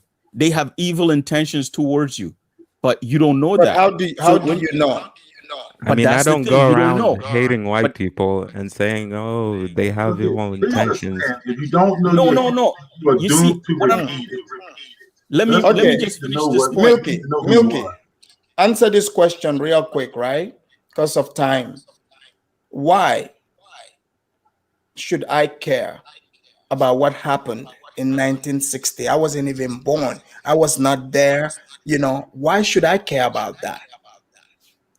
You need to care about your history because if you know about your history, it will help you to know where you're going. But Not but only I that, it's gonna wasn't but I wasn't born. you don't have to be Why is it born. my Don't you see history? that? Why do you think they're always remembering D-Day? They have Dude, like this big parade in my history, Paris. let me tell you when my history started. The day I was born. That's See, when that's my fine. history That's started. fine for you Well, to if you say. want to But be an guess what? Other individual, countries, they're not thinking like that. All they think about is how can they suppress you and get your natural Well, resources. that's the I thing. mean, that's on a country level. That's a country level. You guys are thinking country level. Well, you Okay? have to. You No, have to. they are not. They are not. What I'm The saying, topic is about someone it's getting about slapped in someone. Uganda. It's about someone. It's not. The whole thing is okay. This is a whole different topic that you guys are It is. bringing You're up. right. And I But wouldn't. but I but wish you but would do but something what I'm for the saying, you West. guys are talking at a country level, but as individuals, as people, the natural instinct and your family, your parents should already instill this in you. But they can't if they don't really know it. And Well, So you then need I to guess learn you're history. doomed to fail. You need to no, learn and as history in order individual, to defend yourself. as individual, no, you're right. I agree with you guys. You don't need nobody to tell you, hey, look, don't let somebody hit you.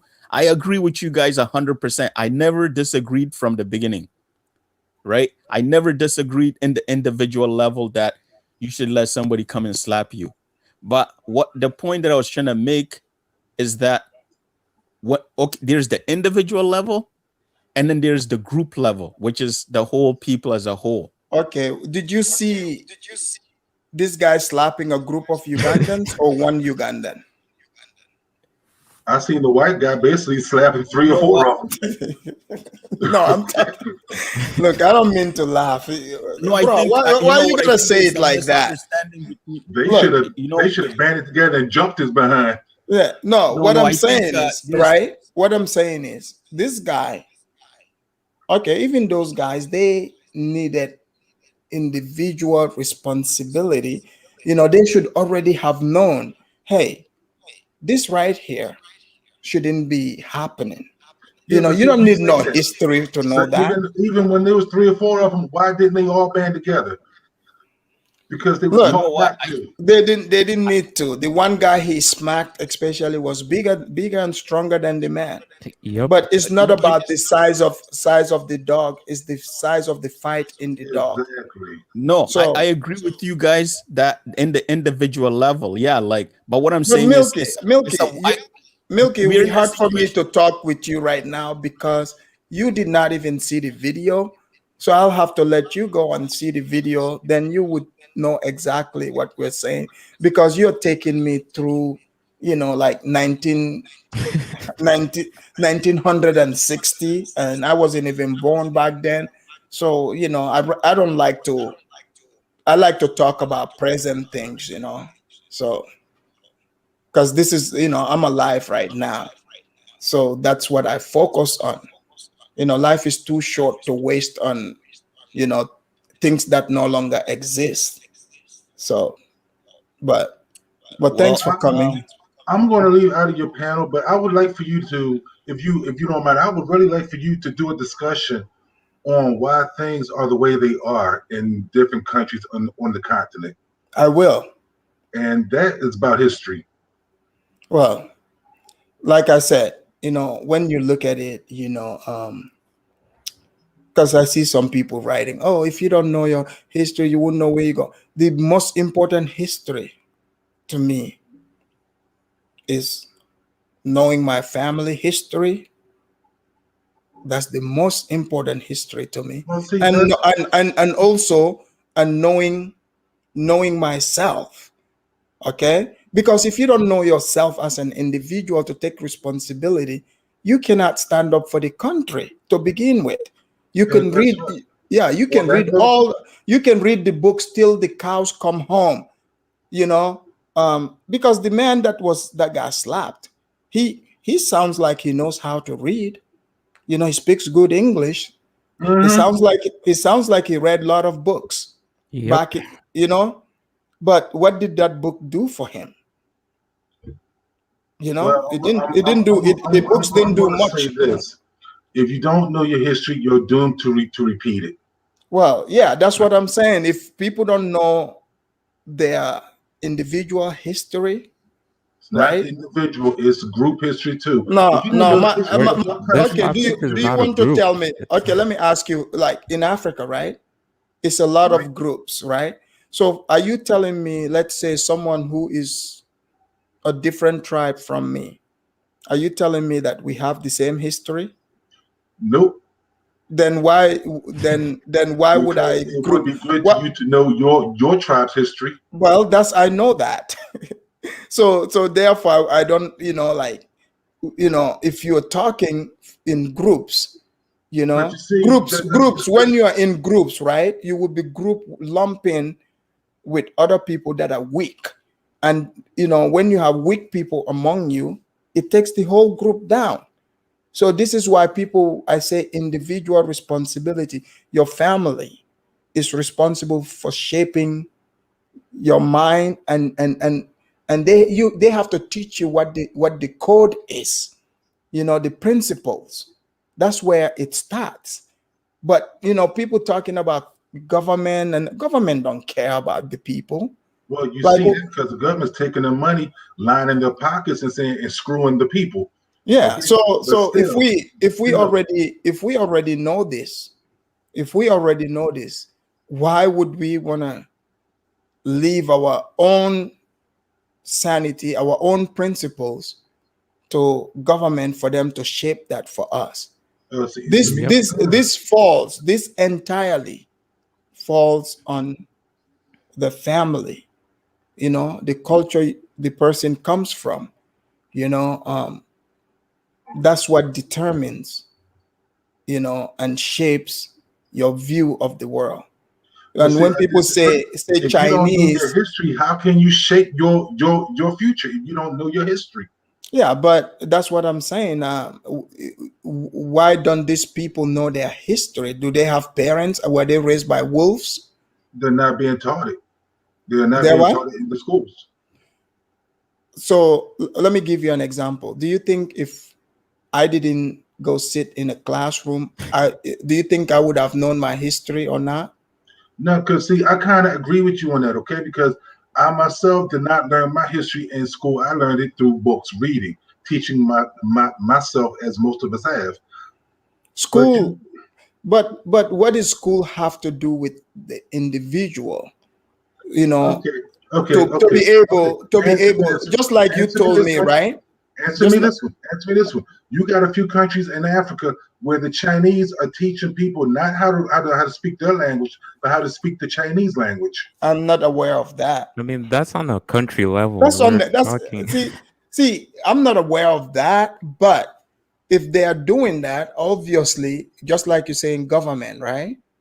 So now you're giving the government the power to teach your children things that you don't want them to teach them. You see? So this is why it's dangerous to put things into the hands of government. People have to take personal responsibility and shape the minds of their children the way they want them to see the world. You know, eventually you need to do a whole show on this. I will. Yes, yes. Yeah, I like that idea. I will. You know, I mean, you agree with personal responsibility. I totally agree with that. yeah, because you remember, like, if you listen to Malcolm X, right? I Yeah. listened to one of his speeches. He was talking about how he said he has no problem with people sending their children to white schools or other schools. He said, but before you ever send your child to these schools, you should have already teach your child, you know, shape your child's mind. Then outside people will not, you know, influence and change the way they think. Yeah, I know the speech you're talking about. Yes. Yeah. So for instance, if you just take your child, you know, you didn't put any values in them, nothing, and throw them to the school system, guess what? They're gonna turn their kid into, you know, any type of, you know, they're gonna put any type of thinking they want the kid to think like.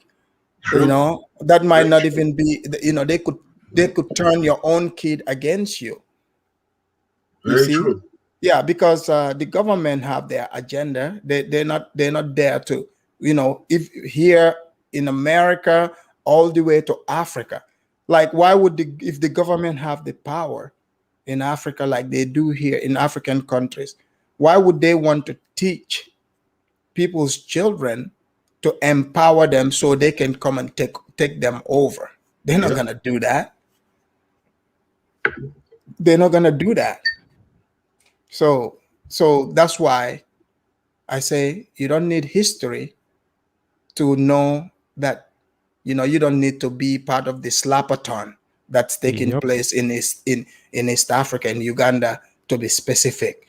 You know, this is almost like, you know, they might rather just walk around and, you know, you have someone walking, they hire a little Ugandan, you know, with the baby powder. It's like, hey, put some powder in my hand, you know, let me slap a hoe.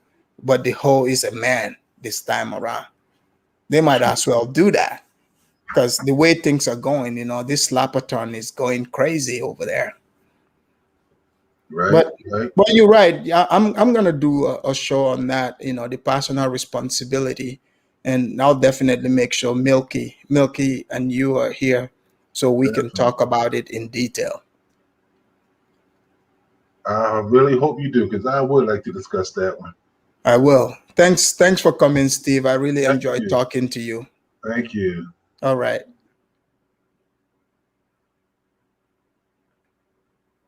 Okay, we have DMF. Yes. Can you hear me? Yes, we can hear you. Right. Yeah, in the comment section, I had a few people disagreeing with me because I said my family first, and you know, I think people get a bit things misconstrued in regards to what our priorities. Keep going. I'm gonna use the bathroom here. Keep going. You know, I mean, people believe that, you know, you need to basically focus on negative things, which is, you know, slavery, and this is something that has been projected in our society as Black people. You know, we seem to always lean towards this narrative of, you know, yeah, we went through slavery, but a lot of us did not really go through slavery. We may have maybe encountered I should say discrimination in our daily lives, but I don't believe anyone currently has ever been through slavery to experience the the discomfort that you feel in being transported from one place to the next and being in shackles. So you see, when I hear people play that victim role, of feeling or believing that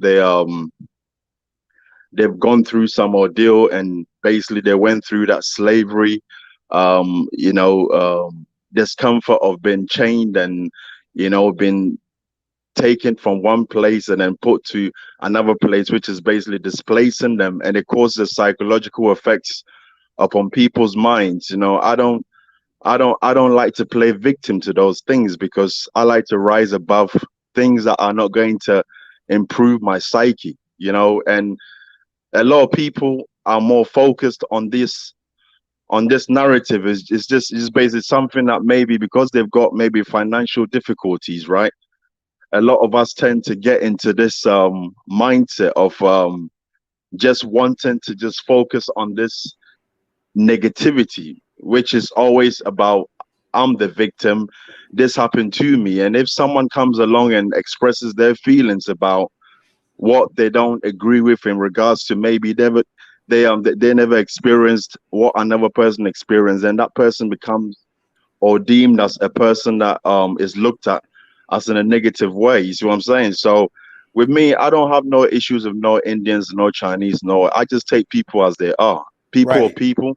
You're gonna have people that you get on with, you're gonna have people that you don't get on with. And I just believe that, you know, people should be left to their own discretion in regards to whatever choices they want to take in their lives. But to come up and to be, you know what I mean, trying to, you know, impose your mentality or your ways of doing things upon others, I believe that's unjust. You know what I mean? And you know, I heard you know, previously when you guys were talking, I heard someone talking about African leaders. A lot of people go understand that the world is controlled by Masonic, you know, agenda. So, you know, you have all these people in Masonic like fraternities, and this is something that is all over the world. You know, most African leaders, after they have their term in parliament or in office, they will come out and basically expose the fact that they were in these kind of fraternities where they went by the agenda of the Masonic rule. You see what I'm saying? So a lot of these things are things that I think people are aware of it, but they like to overlook it and say, "Oh, African leaders are all under the umbrella of being ruled by this agenda." It's not just one person. It's something that's been set in stone from day one, from way back, and people are just following now what they need to obviously accomplish in terms of the actual agenda that started off all this Masonic and secret societies and all this other stuff that came along. You know, you're right. You know, the fact is, if you look at it, DMF, for me, right, it is hard for me to trust someone who don't even love themselves. You know, because if you don't love yourself, which the responsibility begins with you, how can you love other people? Because you cannot give what you don't have. So when people talk about government and all this stuff, you know, fine, you can talk about that, but that will never ever trump individual responsibility. Individual responsibility, that's what it comes down to, you know. And you know, when people try to argue against that, to say you got to think like the group, I totally disagree with that. But we have Josie Gold here. Let's hear what he has to say. Josie Gold, welcome to the show. Yes, greetings, Afridamus, and to the Greetings. panel and everyone in the chat. Look, there's something I heard about one of the previous callers that was on saying that, how do I put this, that the Chinese, like people in Africa are learning the Chinese languages and the Chinese are not learning the African languages. That's false. That's completely untrue. Because where I am in my own country over here in South Africa, many Chinese are learning our languages and they're communicating to us in our own languages. Because and this it's, you whole know, idea of language Chinese is being in people's introduced. best Let me speak about my interest. own country. Right, go ahead. Can you hear me? Well, it's a choice. You given. Yeah, I can hear you. I heard you. Okay, go ahead. Like, Go ahead. for me, over here in South Africa, for example, like, it's an option. Like many other languages, you get your indigenous African languages where a kid can choose. Like there's obviously English, which is unfortunate, but the colonial language, but the reality is that it's how you communicate with people from other countries. And then the Right. African languages, basically the many indigenous languages in South Africa. And then for some people, you could, if you want, you could learn French, Latin, or now they're just adding Chinese to one of the languages that can be learned. For whatever reason you may want to learn them, but most people are not taking these languages up because they don't resonate with them. Those that do are mostly Chinese kids or people who just want to learn a different language, but it's a minority and there are rules around it. So in a school, let's say a certain amount of people in a specific school have to take up that language for that language to be taught in that school. So this whole idea that the Chinese are just taking over, oh no, we are learning their languages, but they're not learning ours. It's completely false. Even economically, like that whole Chinese fear mongering thing. And for me over here, I don't see Chinese people doing anything spectacular because most of the infrastructure today is being built by Black South Africans, not the Chinese, not white people. And when I speak to people from other African countries, what they tell me is no, the Chinese just come in and build whatever was agreed upon by the government, but they're not really being dominated by the Chinese. Are there incidents where the people fight? Sure, there are. You're gonna find it anyway, but they're not a threat. Right. This whole Chinese thing is overrated. And another thing I like to add is this whole thing of like people imposing their beliefs on other people. Look, I don't know why, but I've said this on other panels as well, is that we need to accept that people have different lived experiences and different perspectives. Like if you come to another, you can't expect them to suit your own way of life. Like you had this perception of them and now they need to fit into it. No. Learn about the people. Many of the people who are claiming on YouTube that they want to connect with Africans or whatever country they're going to, if you listen to them carefully, they don't want to connect. They just want to impose their own beliefs on Africans. I personally think that's wrong. Exactly. No, that's Thank you. you're absolutely right.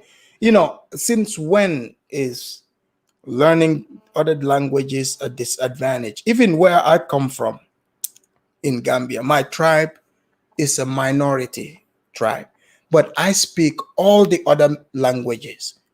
It's an advantage to know languages. Do you think just because you know someone's language, all of a sudden it's gonna change your thinking? That's for weak people who think learning, just their language is the end. Look, us, my tribe, we're business people. We travel around Africa, you know, mostly, and even European countries, America. We learn all these languages because we want to widen our scope, our customer base. Because when you know the people's language, you can communicate with the people. But when they are saying, oh, learning Chinese, as if that's supposed to be a bad thing, since they want to know how the Chinese think, doesn't don't you think it makes more sense to learn the Chinese people's language, to know it? The Yeah. Chinese are coming to your country. Even when I was in Gambia, sometimes you have few Koreans that used to be there. They learn the language. Language is just a tool. I'm here, I'm speaking English. Does that make me an Englishman? It doesn't make me an Englishman, but it is a tool for me to be able to communicate with people, to do business, to widen, my customer base. It's not a disadvantage, it's an advantage. So sometimes some of these Africans, their arguments is pretty weak. I don't get their point. It doesn't make any sense to me whatsoever. Yeah. DMF, what do you think about that? Sorry. Can you just repeat that, please? Sorry. No, about the language thing. The language. Oh, okay. I mean, it's always good to broaden your horizon, because if you know someone else's language, it just helps you. It just breaks barriers, and I believe that everyone deserves to have that chance to be able to, to be able to express themselves and to be able to communicate with people when they're not in their, I should say, comfortable surroundings. So for me, being able to be bilingual and to speak, in other people's dialects, I think it just brings more opportunity, and it just brings more wisdom to a person. So I just think it's all good for a person to brighten their horizon, to actually be able to expand and to open their minds to, good possibilities that may be out there for them. So for me, if you're asking me, I just believe it's great for people to do that, to be closed-minded is just being ignorant, and being ignorant does not really get anyone anywhere. I know. I mean, yeah, because just like Josie Go is saying here, even when I was going to school back in Gambia, you have options on what languages you want to. You can learn Arabic in school. You can learn French.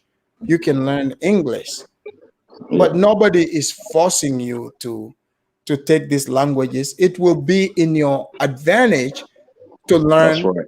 To learn more languages, because guess what? When you learn these languages, now you can communicate with other people who are from these places. So it just, for people to put up this argument as if this is even something to argue about, is rather silly. Chinese people, wherever they go, any good business person, it's smart for you to learn the language of the majority, because guess what? You'll be able to fit in good. You'll be able to do business, and life is good. I've even seen Africans here. Sometimes they can barely speak English, but you look at it, their opportunities are very limited. That's right. Yeah, it's very limited because they don't know how to speak English. They don't want to take the time to learn English. Can I just say something, right? Can I add something to what you just said, actually? Mm-hmm. I saw a comment earlier on. A person said that if you don't own a house in the UK, you are a slave. Oh, they don't know what, man.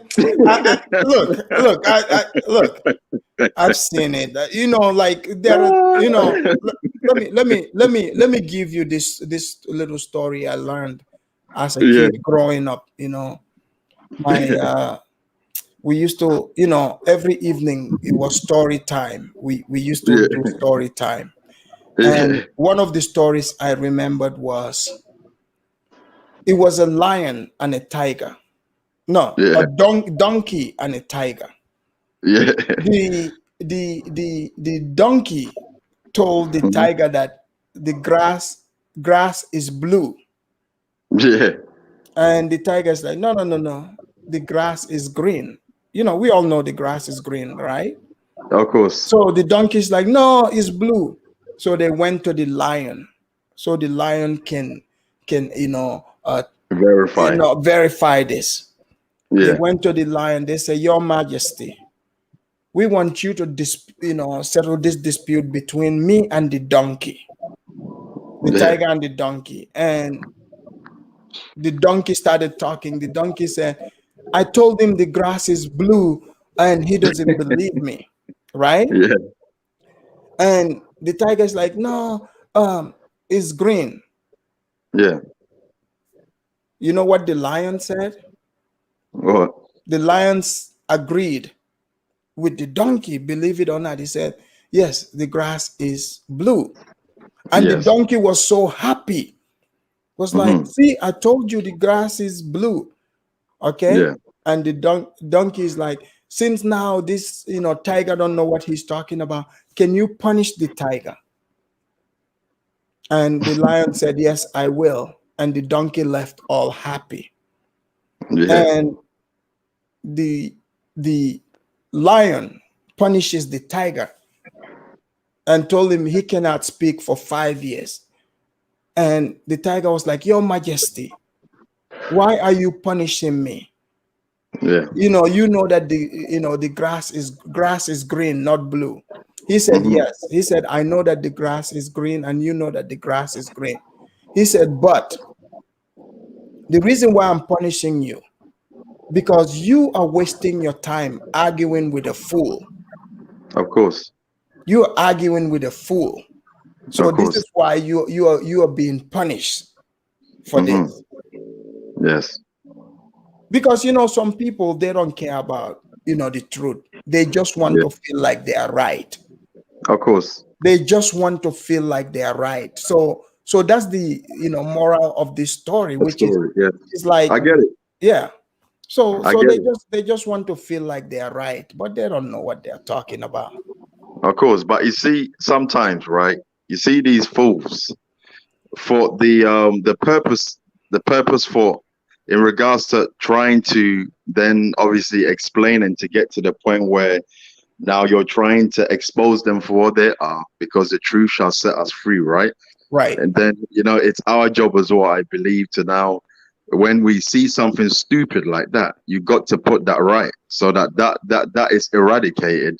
That way those foolish people will not come and talk their garbage. You see what I'm saying? Because when you when you allow things like this to slide, sometimes and other fools will think it's good for them to now come and do that. So for me, I just wanted to say that if anyone cannot afford to buy a house, it doesn't make them a slave. All that does is that they are maybe accumulating, some form of funds, savings, or whatever it may be, and then they purchase a house. Because I know when me and my wife, first got together, we did not own a house straight away. So we had to work hard, and then after we work hard, now we own a house. And you see what I'm saying? So that's how it works. So for the purposes of those who are listening that may have read that stupid comment, I have to clarify that, because there are some people that may actually believe that's true. Believe me, you'll be very shocked. You see what I'm saying? So we have to clarify that way it's all mopped out of the way. It's like basically clearing the garbage, what I mean, out of the way. You know what I mean? So you can let the drain basically flow very, very nicely. You see what I'm saying? So yeah, on that note, I just wanted to say that. And another thing as well I wanted to touch on, right? Someone made a comment. I think it was earlier on when you first started your live. They said that Africans are very friendly, and we allow people to now come and take advantage. One thing I would say is this. One thing about Africans, yeah, they are friendly. And I speak for all Africans, and I know people that are listening, they're going to agree with me on this, right? But one thing I'll tell you this now. If you piss an African off, believe me when I tell you this, you're going to get what's coming to you. It might come in the form of black magic. It might come in the form of witchcraft. It might come in the form of fist fighting, but it's going to come in the form of something.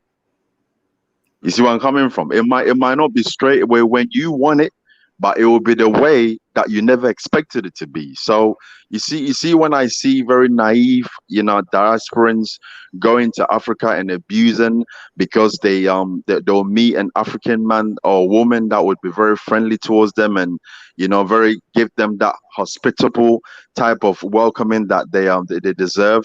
And then some people, they take kindness for weakness. Now they want to now try and impose their negative mindset onto that other person. Now these things, one thing I do believe in is that there's a thing called karma, and you see what you do onto others, it shall most definitely come back onto you. So when you're out there and you're mistreating people, and you're now misguiding people and you're putting out negative things, you know, whatever you put out in the universe always comes back to you. So you see, when people come up and they now do all their vulgar, devious, devilish, you know, agenda that they now bring onto there's some people that don't want no peace. All they want is to try and meddle in things that has nothing to do with them, and they just want to come up and put something on someone, and there's no need for it. You see what I'm saying? Like, for example, a lot of people come on your program. Like, I heard your previous I should say caller before. The person came on and he said, yeah, I listened to you, I like all the things that you said, but there's things I don't like that you do say. But Yeah. you see, the question I will ask that person is this: what would life be if everything that Afrodima said you agreed with? It wouldn't be fun, would it? There has to be a dialogue. That's where the dialogue comes from. There has to be a conversation that is supposed to be had, and then obviously tackled in depth, so that way we can get to a point where we now come to a resolution that we all understand what we're talking about. Not just coming on here talking garbage, talking about things that you don't know nothing about. And this is what a lot of people do. They come on here, they just come and talk all their mess and their rubbish and whatever else that they got on their mind. They just come and lay it all out, and they believe that that's good. But I like the way you handle it, though. But on that note, I like to say great show. It's always superb as always. And that's all I like to say, brother. You're Well, doing a good work. thank you, thank you, thank you. Josie, can you hear me? Yeah, I can hear you. Josie, did you see the video of the Ugandan getting slapped and put on his knees? Yeah, I saw it. What did you think It's about that? embarrassing. Seeing that? Well, I was on a different chat on another channel, and it triggered me. I didn't like seeing it, so I wanted to know. Like, there's a part of me. Look, living where I live, right? Right. I encounter Africans from different parts of the continent. East Africans, West Africa, all over Southern Africa, Arabs from North Africa, especially in the city that I'm in over here in Johannesburg. For me, I don't think that man was weak. I think he was in a position, like he was put in a tight position. That's what I thought. And then I think this is Africa. Like, I forgot what his name when he comes here. Like the white guy that's married to a Kenyan. He Oh, KBM. confirmed it on a different channel that like that guy was in a tight position. KBM. Like that guy was in a tight position. He was there alone. He was outnumbered. Then it started to make sense. Would I have reacted in the same way? No. But Josie, Would you I have see, gotten on like, my knees? No. But I understand his position. I but get why you see, I get why, like, look, I think it's disrespectful, but I get why the guy didn't fight back. I don't think he's weak for letting a guy slap him. Well, would I have reacted in the same way? No. But most people, when they're in someone's yard, especially in Africa, you don't disrespect someone that's in their yard. Like, that's what I've picked up from many Africans from across the continent. You can't yeah, just go up into I don't someone's know yard. You're about like, outnumbered and disrespect. but the thing is, I showed another video, right? This old white man by himself. You saw that video? He's slapping around these Ugandans,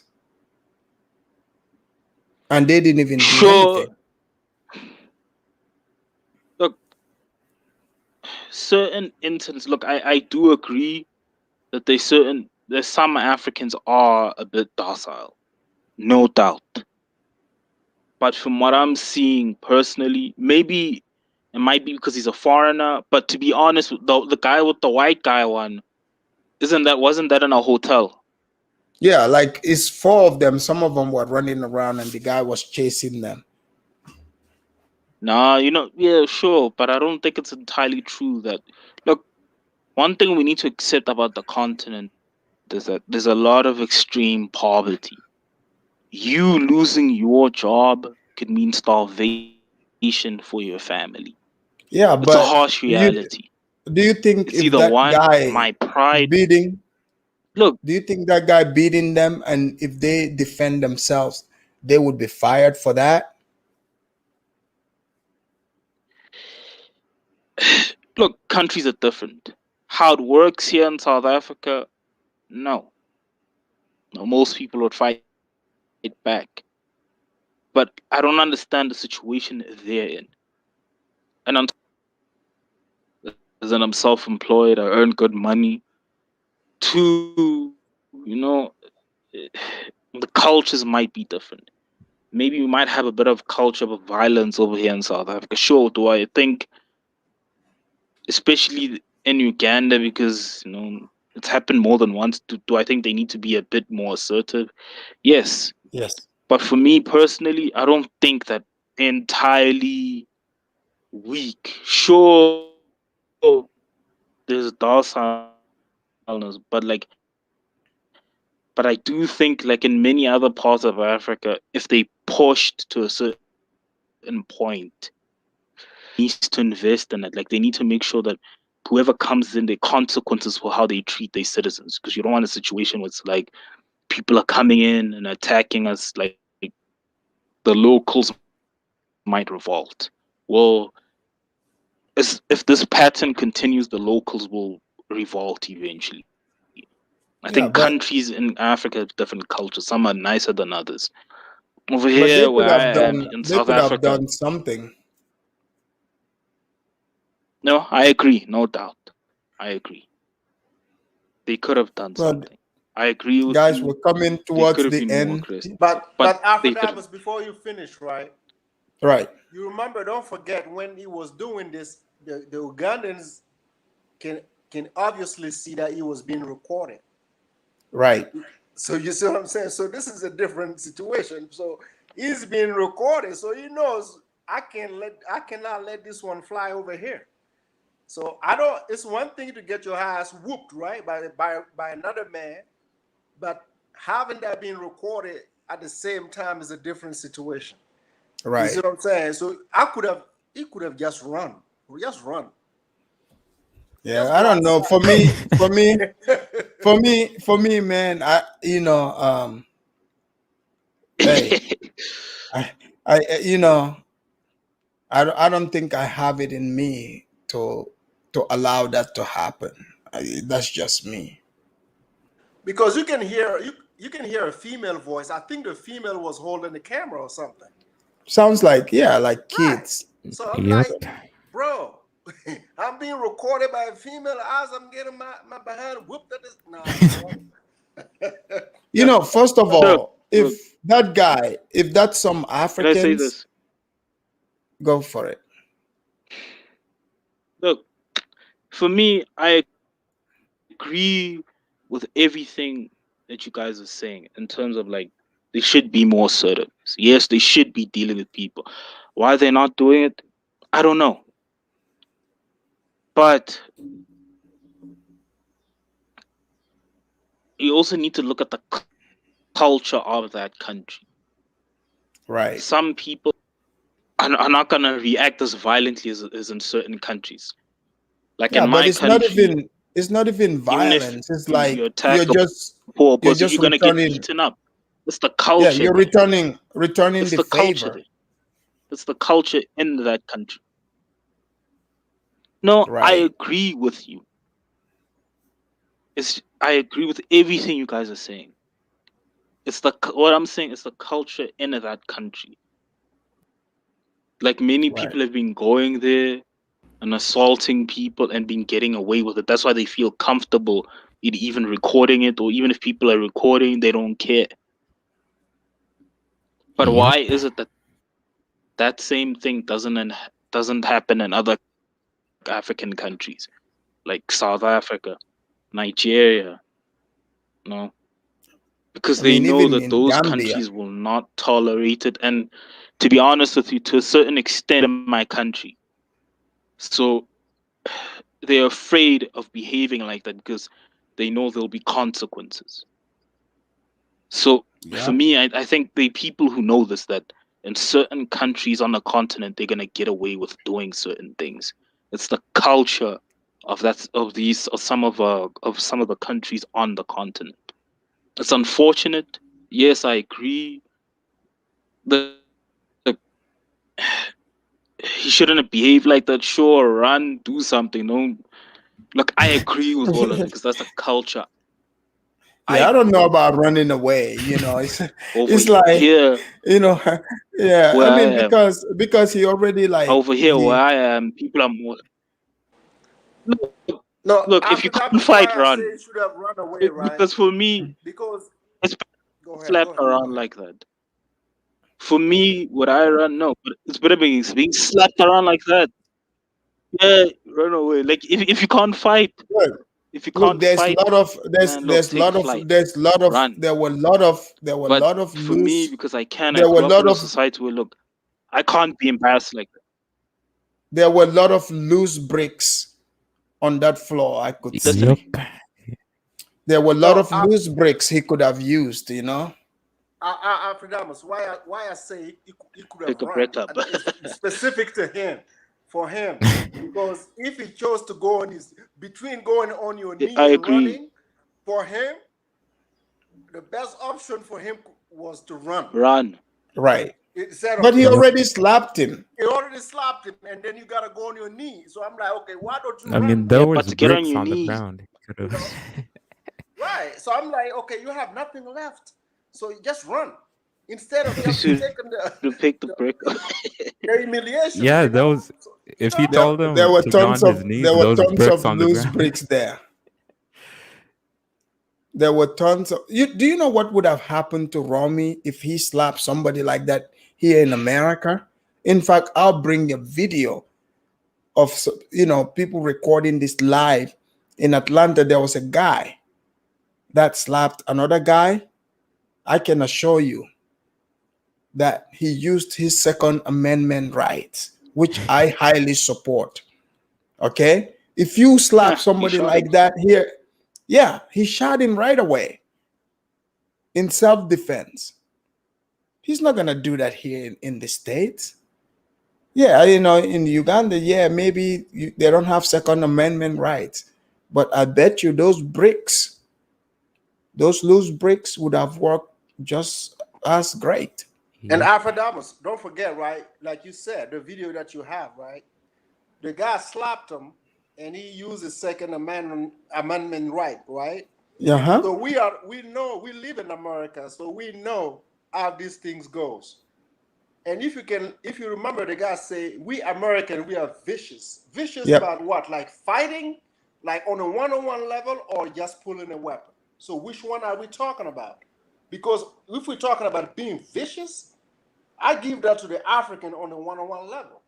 Mm-hmm. Because we have seen it, we have been through it, we have done it. So the other part is kind of new because I'm not gonna be slapped and I'll pull a weapon. African won't do that. Man, I don't know about that. In America, in America, oh. yes, I can do it. Like if that, but in Africa, like you slap somebody and you pull a weapon. In Africa, it depends on the country. In Gambia, if you slap somebody, you're bigger than them. Oh, bro, you might get stabbed. I'm just keeping it real. They will stab you for real. The knife, but the pistol, like the pistol, they won't pull a pistol on you. Look, where I am, like, if you're in the wrong neighborhood over here in Johannesburg, even if you so much as step on someone's foot, you're getting a bullet to the head. Some places are like that. So you guys are like Chicago. Some places where I'm a quick draws. If it's not a fist fight, one of us has to go. Yeah, not really, because fist fights do still happen, but some poor places and some places, look, you can get shot. It's a reality. So yeah, I guess. Well, you know what they say. There's a part of me that's beginning to appreciate why people fear South Africa. So like, there's a part of me that like with all the stuff I'm seeing on YouTube, all the disrespect, right? Like all of these, there's a part of me that thinks, look, it's a good thing that some people are just terrified of my country. Oh, thank God. So do you have the right to carry in South Africa? Do you have the right to carry a weapon? Is it legal? Yeah, you can have a firearm, but it's you can't just use it as you please. You can have a firearm legally, a legal fine, but you can't, like, you can only use it in self-defense. So if someone slaps you, you can't just shoot them legally. You have to slap them back, fight back. It's only if guns are drawn, or like guns are drawn and you have to defend yourself. Like, it has to be straight self-defense. You can't just like me. randomly shoot someone. And you also need to take into consideration that South Africa has a violent culture. So you can't just have people carrying guns anywhere and just shooting people willy-nilly. This place would be chaos. So fist fights right now, I think they should stick to that, because unfortunately in some parts of South Africa there is a culture of violence. So there has to be a level of like that, control, especially guns. Sure, you can have a gun, but only use it responsibly. Yeah, here in America, I'm a great supporter of the Second Amendment. So, I enjoy going to the range, blowing off some steam. But if somebody asks you for a fair one, what would you do, right? You will have to go for it, right? Absolutely. Okay, that's what I was just saying, Okay. Absolutely, without hesitation. Right, you're packing, I'm packing. I'm like, let's go for a fair one. Yeah, that's just what it is, man. It is what it is. I hope this video is gonna help Ugandans so that they know, hey, it is, in other people are taking your niceness for granted. So at some point you gotta stand up. But before I leave, before we close the show, what do you gentlemen have to say? I'm gonna go first and then leave you guys out, man. You know what? We can use this situation as an opportunity to talk to one another. Like we said, we have East, West, South, and North Africa. Our situations are not the same. Our upbringings are not the same, but we are all Africans. I like the way you handled this show. It's not like, we didn't bash the Ugandans. We didn't go after the Americans. We just used it as an opportunity to talk about it. Those are the kind of show that I like. You know what I'm saying? Respect. Yes. Let's because this is not new. This video is not new to Africans. People fight on the continent all day, every day. It's not new. But there was a lot of element in that video that need to be addressed, and it was addressed. I believe for me, it was properly addressed. For the haters and the people that feel like we have nothing else to do but to talk about an American who's visiting Africa. I'm sorry, my people. We are here to talk, and we won't stop talking. You can put up with it or shut up, and you don't have to come here. If you don't like the show, go somewhere else and sit there and go to bed. That's right. You can do all that. I'm sorry. It's not going to stop. It is what it is. It is what it is. Thank you very much, and I'll see you on the next one, bro. Thank you. Yeah, I just want to tell all the nice Africans not to be too nice, or you're docile. That's all I'm going to say. Thank you. Thank you. Josie, what do you have to say? Yeah. Look, for me personally, where I am, I learned very quickly, especially before I moved to the suburbs, when I was in like a rough neighborhood as a kid, before we moved to the suburbs with my family. I learned early on that, look, you have to watch how you talk to people, and you have to respect people, because things where I grew up, where I lived as a kid in my early years, I learned, you could lose your life. You could be beaten to death. I don't want that same situation to be pushed into other African countries where, they have to be violent. Because it's great seeing Africans who are nice and kind and peaceful. It's a different image of Africa, a positive image of Africa. So, for me personally, as much as I do think they should have more fighting spirit, push back, but I also think they should start vetting who comes into their own country, and they should also not just vet, but also deal with the people who come into the country and do these things in a much harsher way, prison sentence, something. They can't just let people come into their country. I'm talking about the government of some of the countries where people are much nicer. Right. Deal with these, terrorize their people, do terrible things to them. So I'd urge them before like those nicer countries become like other parts of Africa. Just protect your citizens before anyone else. Thank you. Bye. Thank you very much. Thanks for coming. Ladies and gentlemen, we're close to the end of the show. I'm glad everyone called in. It's been a great show. I'm actually going to break this into 2 halves so people can take the time to watch it.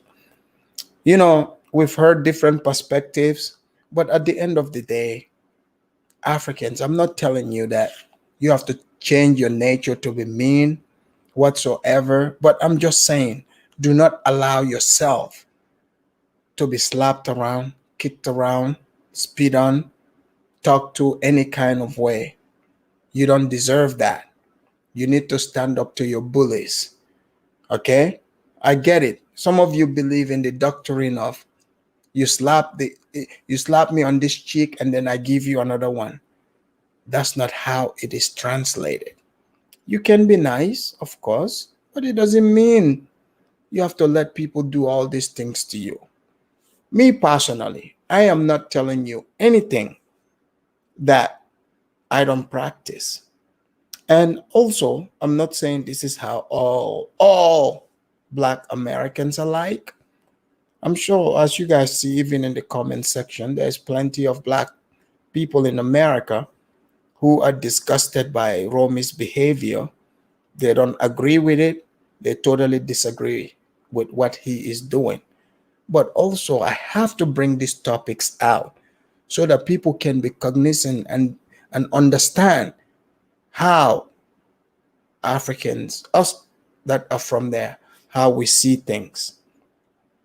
We have to open our eyes to this, because you cannot say 1 minute we are all the same, we are here to do good stuff, but then when you see things like this, you don't speak against it. You don't stand, to show that, look, I am totally against this. So wake up, Africa. Stop being docile. Stop being way too nice, because you're seeing how people are treating you. We've seen it not only in your own countries, all the way in China, Europe, everywhere. People are disrespecting you because they think you're weak. They think you're docile. This is why they are doing this to you. So my job here is to point the light on what is happening. You know what they say. When you shine your light on cockroaches in the dark, they scatter. So some of these people, they're acting like cockroaches. The moment Afridamos shines the light on them, they scatter. They started losing their head. They started saying, oh, how dare you hating? Obviously, they do not want me. They do not want me to tell you, about what is going on. They don't want me to wake you up to the truth. It is not about the government. It is not about group thing. At some point, you have to take individual responsibility, because the group is not always going to be with you. The government is not always going to be with you. What if you're by yourself? What are you going to do? What are you going to do? That's what you have to think about. Take personal responsibility. That's all I have to say. And I hope you can join me tomorrow. And the video I did yesterday, ladies and gentlemen, I'm going to take it down because Black Seed reported me to YouTube, and YouTube wants me to take the video down for whatever reason. But I'll edit it and put it up again, because they said I can do certain things to it. That's what I'll have to do and put it up. So when you don't see it, know that that's the reason. So make sure you join me tomorrow. I'm actually, getting a Kenyan guy in who is supposed to come in tomorrow to have an interview. So I'm going to email him and see if we are going to do the show. So stay tuned for that. Make sure you like, subscribe to the channel, share. You don't have to like everything I'm saying, but stick around for the truth. Okay? I'm out.